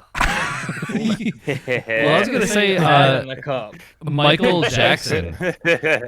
Very famously, Michael Jackson was the same way, where I don't really think he could play many instruments very well at all, but he had all of his songs in his head, and That he would doesn't just surprise me at all. he would verbalize them. In the studio, he would be like, okay, the bass drum does this, bass guitar, piano, synthesizer, whatever, and he would be able to essentially put together every single song verbally, Yeah. in his That's- head. He that's- just had them that's- all in his head. That's awesome. That's That's I'd never heard that, but you can listen to a Michael Jackson song and it sounds like one person, Yeah. through and through. They really feel That's why like that last his scene music. is so crazy to me, because it's this song that he's showing Salieri how to write. All that shit is in his head at the same time, and he's able to pick apart each instrument, each Yeah. sound, each Yeah. note, and explain it. But then that just popped in his head. It was playing in his head, Yeah. but he's able to just pick it apart like that and explain it. Yeah. That's why that last thing is so it's insane to me, because he's Yeah, like, you're that's a going too great fast, you're going point. too fast. And that's why I think that's a gift and a curse that he can hear music like that, is because it was driving him insane he's constantly having these symphonies, these orchestras, these Mhm. operas in his head, and it's getting jumbled, and it's like a gift and a curse that's slowly driving him crazy, and also having to dumb it down for people like Salieri and having to explain Yeah. it. Yeah. I think the reverse of it too, where Salieri can read the music and he can hear it in his head. I wonder how real that is. Can you imagine just instead of fucking listening to a CD, just open up a folder and then you just Oh, read yeah. the music? Yeah. I mean, What would that fucking be like? they do kind of show that, because he just walks up to the piano that Oh, yeah. Mozart was playing at, and he just glimpses. As soon as he sees the sheet music, Yeah. he's like, Hear it. fucking This is whoa. Yeah. He's just Yeah. instantly this is crazy. But yeah. I and think like he can. Nick was saying earlier, he definitely jizzed in his pants just from Yeah. looking at the score. Oh of yeah. Oh yeah. Mozart's music. I think I think it was maybe Nick who said this earlier, but the whole thing about how they had so many rules, I think that also helps for him to just I guess, yeah, to yeah. have a framework, an outline. Yeah. So many notes. Yeah, I wrote down that ending scene, that it's my favorite movie climax, that I have no idea what they're talking about. I get it, it's it's another testament to the writing, that I get it, but also I don't really know what's being said, but it's still a compelling ass climax to a movie. It's so Yeah, good. And it's just could- two dudes in a room.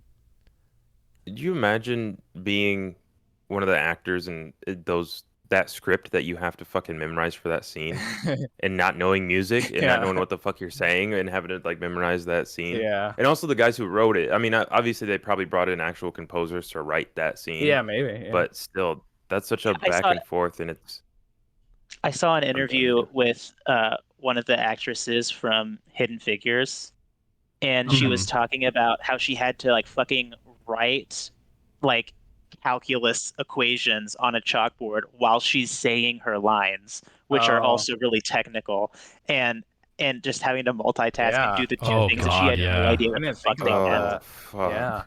Yeah. That's just you don't even know. You're just like, that's memorization at that point. You have no idea what the fuck you're doing as long as you memorize those actions. That's just really.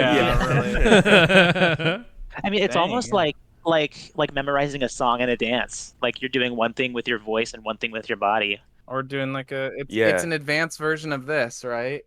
Which one is it? Patting your head and rubbing your belly? We can't see you, TJ.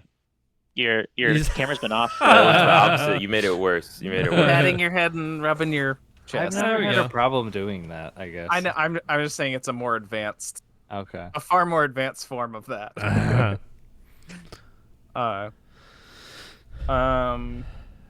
Okay. Are we good to go to scores? Did anyone want to say anything else about? Yeah, I think. Do we want to go back and? I'm good for. Longer, or what? I'm good to go to scores. The only last note that I really want to get out there is I wrote Salieri equals incel. Oh, yes. I think it'd be a volcel because he's voluntarily celibate. Yeah. I thought I wrote that down too, but I guess not. I guess are you checking to see if you have any other notes, Daegan?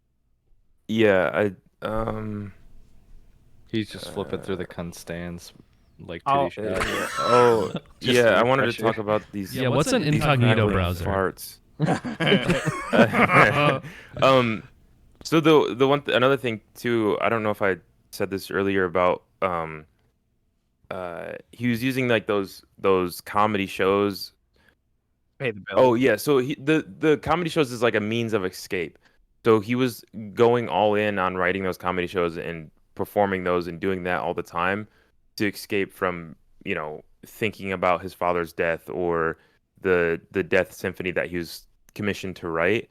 And that was like, it made me think, does that translate to real life? Because he wrote so much shit, even like Travis said, even though it might have been, he just might have made a really simple beat and that's 10 songs right there.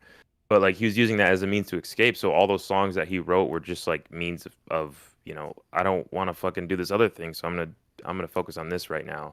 And that fueled him to write so much. Like if his father wouldn't have died and he wouldn't have found this comedy scene, would he have written as much as he did? Or would he have like poured himself into music as hard as he did? Yeah, I don't know. But that was the only like bigger note that I didn't hit on. Okay. And them titties too.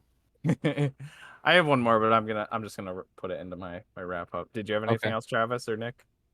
No, I think I have Taco Bell waiting. I think I have Taco Bell waiting for me. Yeah. I figured it was. Yeah, I was thinking that it was supposed to be. That was like 15-20 minutes ago. You know what? I'm at this point. We're under 3 hours, which is more than what I was expecting. I was expecting this to be like, To be fair, also, Taco Bell is like the one fast food that there's no difference between it being fresh and it being reheated.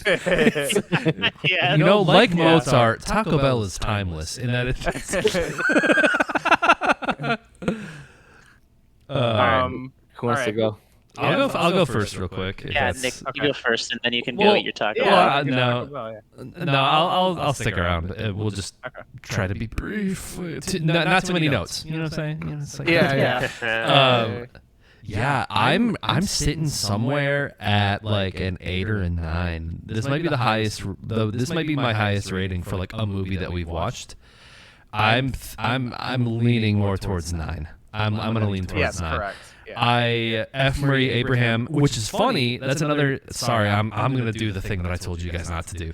F. Murray Abraham actually won the Best Actor over Tom Hustle, which is Hulse, which is like that's funny. hilarious. It's ironic. It's perfectly ironic. I didn't even think that. Yeah. Yeah, like it That's makes hilarious. sense. But yeah, no. But F. Murray Abraham is so good. I love him in what is it, Grand Budapest Hotel? Like his character in that is also like amazing. where he's also like a narrator. He's a very good narrator character. Isn't he? He's got one of those voices. I'm sitting at a 9. I think made director's cut. You should watch the director's cut. I think it's worthwhile. I mean, if there's one thing that you've learned from this whole thing, yeah, I think the acting is great. The twists on like a classical era thing, like having everyone like speak English, but it's like a modern take on an old thing, and it like they just blend the two things very seamlessly, so it's like you don't feel like this is a period piece. Wouldn't they be speaking like this, or wouldn't they be using these types of like this language or this accent? The movie's like no, that's not what it's about. Like, who gives a shit about that? Yeah. And I think it's, for like a 1984, it's a very bold film to be made. And yeah, I'm at a 9. I think it's great. I definitely want to watch it again. Maybe I'll just have a marathon where I watch a bunch of period pieces. I haven't seen Barry Lyndon, so like I'll watch Barry Lyndon. That's in the cup too. I'll watch that. I'll watch Phantom Thread again. Yeah. Nice. I guess I can go. Okay. I don't know. I don't know what my rating is. I guess I'll figure it out as I'm talking right now. That's kind of what I did. I remember during it, I was like, at least for part of it, I was just like, this is too much. This is too long. I kind of like it, but it's too long. But then like it literally cut off like right like minutes before the final scene. So it's Before like the climax. yes, like it was like it's really hard for me to rate it. Also I'm trying to like remember with like other things that we've rated, and I know I gave like Everything Is Illuminated like a 9, which that was because I just finished it. I told you guys this, but like I would downgrade that to like an 8. Uh-huh. I that was just like It was the heat it was of a the moment. recency bias. Yeah. So like it's hard for me. Like I want to put this above that. It's pretty much on par with it, maybe just a touch above. And I'm trying not to give do it it the same rating, but still say it's like it's better. Like Okay. I mean, I don't want to give an integer because Moose is here, and oh yeah, we've only, Murky waters. we're only doing that when you're not here now. he's graced us. Yeah, the dogs can play when Moose In the is next here. couple weeks, we'll get to use. I don't know. I mean, Chomping at the bit. I did just look up F. Murray Abraham's filmography, and he is in All the President's Men. If you guys, Oh yeah. That's Oh, right. yeah. Yeah. I forgot about that. Damn it. Do you want to Like- come back to like, it? I don't know. This discussion has like I feel like this has been a really fun discussion. I think so too. We had a and- rocky start to the episode, but I think we got the rust off our cocks. I think we're back. Our engines are revving. Yeah, We blew the back walls out on the Tin Man. We're good now. Jesus. Dorothy rescued us with the WD-40 in the form of Castan's puffy nipples. God damn. Damn it. Yeah, I don't know. I don't know. I feel like I'm going to regret it if I say a 9. And for Moose, I'm not saying an 8.5. So I'm going to say 8. Oh, you son of a bitch! I thought you were gonna say that. No. Okay. It's close Moose, do you though. wanna go? It's close. It's close. I'll go because I know it's a 10. It's 10 out of 10 for me. It's surprising no one. I've said a few times it's one of my favorite movies. I think it's pretty goddamn solid from start to finish. The one note that I didn't get to that I wanted to check, and I was like from the jump, you have. I think that the scene, I guess it's mainly the shot of when the dudes break open the door. Doo-doos. That Poopy. that Poopy. that tracking shot in on Salieri as he looks back and he has his throat cut and the music rises, you hear the music come up, swells, that push in on Salieri. It's such a fucking pump up that every time I've seen this movie close to like a dozen times probably, and every time it gets to that moment, I'm like, fuck yeah, I'm about to watch Amadeus. I'm gonna have a great fucking 3 hours. Yeah. And yeah, it very like rarely I like slows down at any point. The acting is phenomenal. Production design is great. The script is fucking tight and also great. I'm trying to think of like more descriptors, but I love the movie from top to bottom. It's and it the payoff, the climax is amazing, and also I love the final scene with old Salieri absolving Oh the yeah. mediocrities Yeah, Oh, of the the yeah, world. yeah. It's Yeah. such a good He's a- wrap up where it's like he hasn't learned a fucking thing. He's this old bitter man who hasn't aged a day since Mozart died. He's stuck in that Yeah. time. Yeah. And like it's just such a good Almost. ender. Milos Forman, one of the best like 1-2 punches in cinematic history is One Flew Over the Cuckoo's Nest, and then his next movie, or no, maybe there's another one in between them. But that and One Flew Over the Cuckoo's Nest and Amadeus, like just there, he's like one of the great like Two directors. Best Picture winners, Yeah. Best which Picture is winner. insane. And one of them was the one all like the big five, which only three Cuckoo's movies have Nest. done. Yep. And I'm pretty sure this one would have too, but it didn't What's the have a big lead five? actress. Yeah. Best Oh. Picture, Best Director, Best Actor, actor, Best actress. Actress, and Screenplay. Jesus. And American this one- Beauty got that. I mentioned American Beauty earlier. That's one of them. And Silence of the Lambs. No, it's not. It didn't get all of them. I thought American Beauty did. It wouldn't. There's only It Happened One Night, Silence of the Lambs, and One Flew Over the Cuckoo's Nest. Oh, okay. Yeah, I don't Well- think American Beauty got actress. I think it has to be a full sentence too. That's a requirement for the. Oh, yeah. No, there's a lot that have been close, and I'm pretty sure Amadeus is as well, but there was no lead actress. Oh. Yeah. Mm. I can stand. Maybe if say they'd shown the got director's cut. recording. I don't Oh, yeah. If they would have seen them titties. Yeah, that would have. I kind of wish you would have yeah. brought that up. You did kind of mention it the other day when we were talking. I think that if I were to rewatch this, I would probably bump it up. I think that now that I know like the whole thing, like you said, fuck yeah, I'm gonna watch Amadeus. Like I feel like I would get that now. Whereas when this was the first time I ever watched it, so I was kind of like, okay, let's see what this shit's all about. But You like should now go that I for an know, 8.5 then. I can't. Okay. But Most deafened. yeah. Don't listen. yeah, Moose 8, Deafin. Hang on. No, there was something else that you said that I kind of wanted to just tag off, but we'll do that off Okay. off air. Yeah. So Yeah. 10 out of 10 for me. Boop. Who wants to go next? I'll go with mine. Yeah, I watched it twice. So I watched it. I can't remember when. Nice. But I watched it twice, and most recently, the second time was a few days ago. And like, I mean, just like Travis was saying, the second time you do still get, even though it's about to be 3 hours, you get that pump of like, it's Yeah. about to fucking get crazy. Yeah. So, Yeah, it is. Like Return of the King. yeah. Yeah. Doesn't have a great pump up scene, but yes, I mean, I love that movie. Yeah. And so like they had really some of the cool shots were, you know, when they're in the opera houses, when they're composing. For me, I liked those shots a lot when they're composing, when, you know, they're jerking both dicks.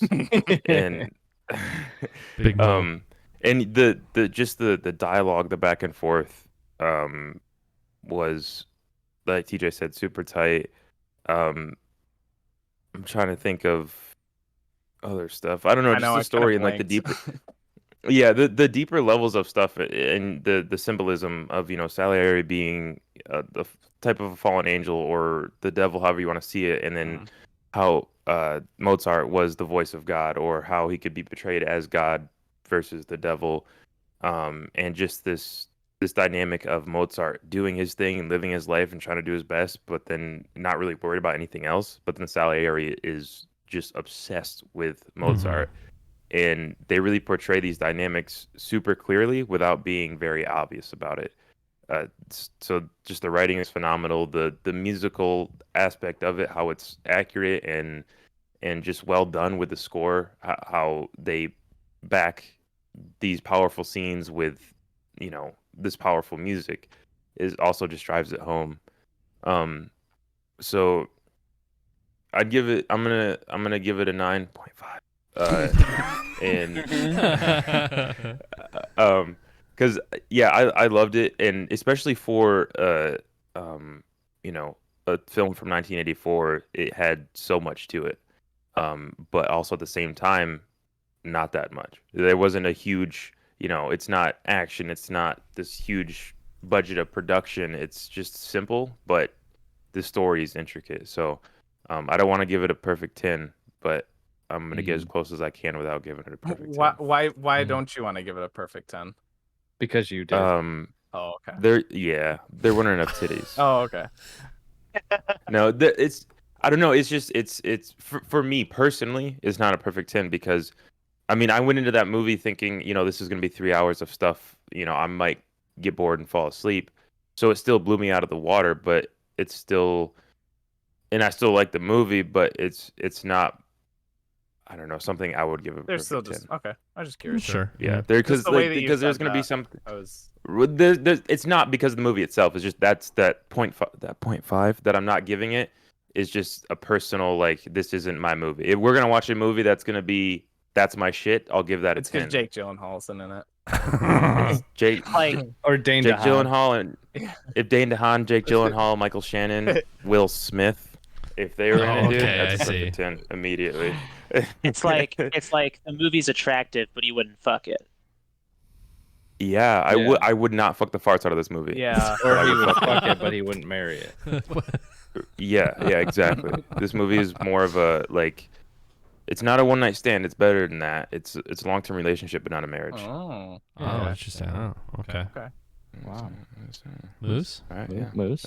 Yeah, I'd marry the shit out of this movie. Hell TJ and yeah. I make a little polycule. I was just gonna say that. And it's a fucking 10 out of 10. Nice. Always has been. Nice. I've seen it a Nice. million times in fucking choir class, and everybody else would complain like, "Oh, we're watching Amadeus again. Why can't we watch like a different movie? We always watch it." You're like, you And I'm like, rubes. "Fuck you August guys, I got Rules. mine. We're watching this movie." Nice. Yeah. So That's the thing with ratings is I feel like this is the type of movie that gets better as you watch it. Like, your rating is going to go up the more you watch it, which I is a can see rare that. thing with Yeah. movies. Mhm. Because over Yeah, time usually it totally. goes down, but with this it just keeps going up. Hey, at least in my, It's- I'm not butthurt or anything. An 8 to me is still like love. Like, Yeah. I'm glad we all have a movie that we all like Yeah. really enjoyed. It's pretty great. Yeah. It's a masterpiece. The first think time it we'd would get a get Metacritic universal acclaim. Yeah. I think I agree. I think it's like it's a perfect example of like what you could call a cinematic masterpiece. Okay, 9. I'll say 9. Yeah. Yeah. shit. Woo! Oh, Yeah. Oh shit! 2 10s and 3 9s. I will say But one of them another, 9.5. So our Another- average is exactly 9.5. another thing for me that like Oh, makes a movie like this stand out is that like, and I know I mentioned this to you guys on or off stream, I'm not sure. It's like it's a movie that every time I get into a discussion about it, it's like, fuck, I need to watch that movie right now. Yeah. Like Yeah. that's what I'm thinking right Yeah. now. I'm like, Yeah.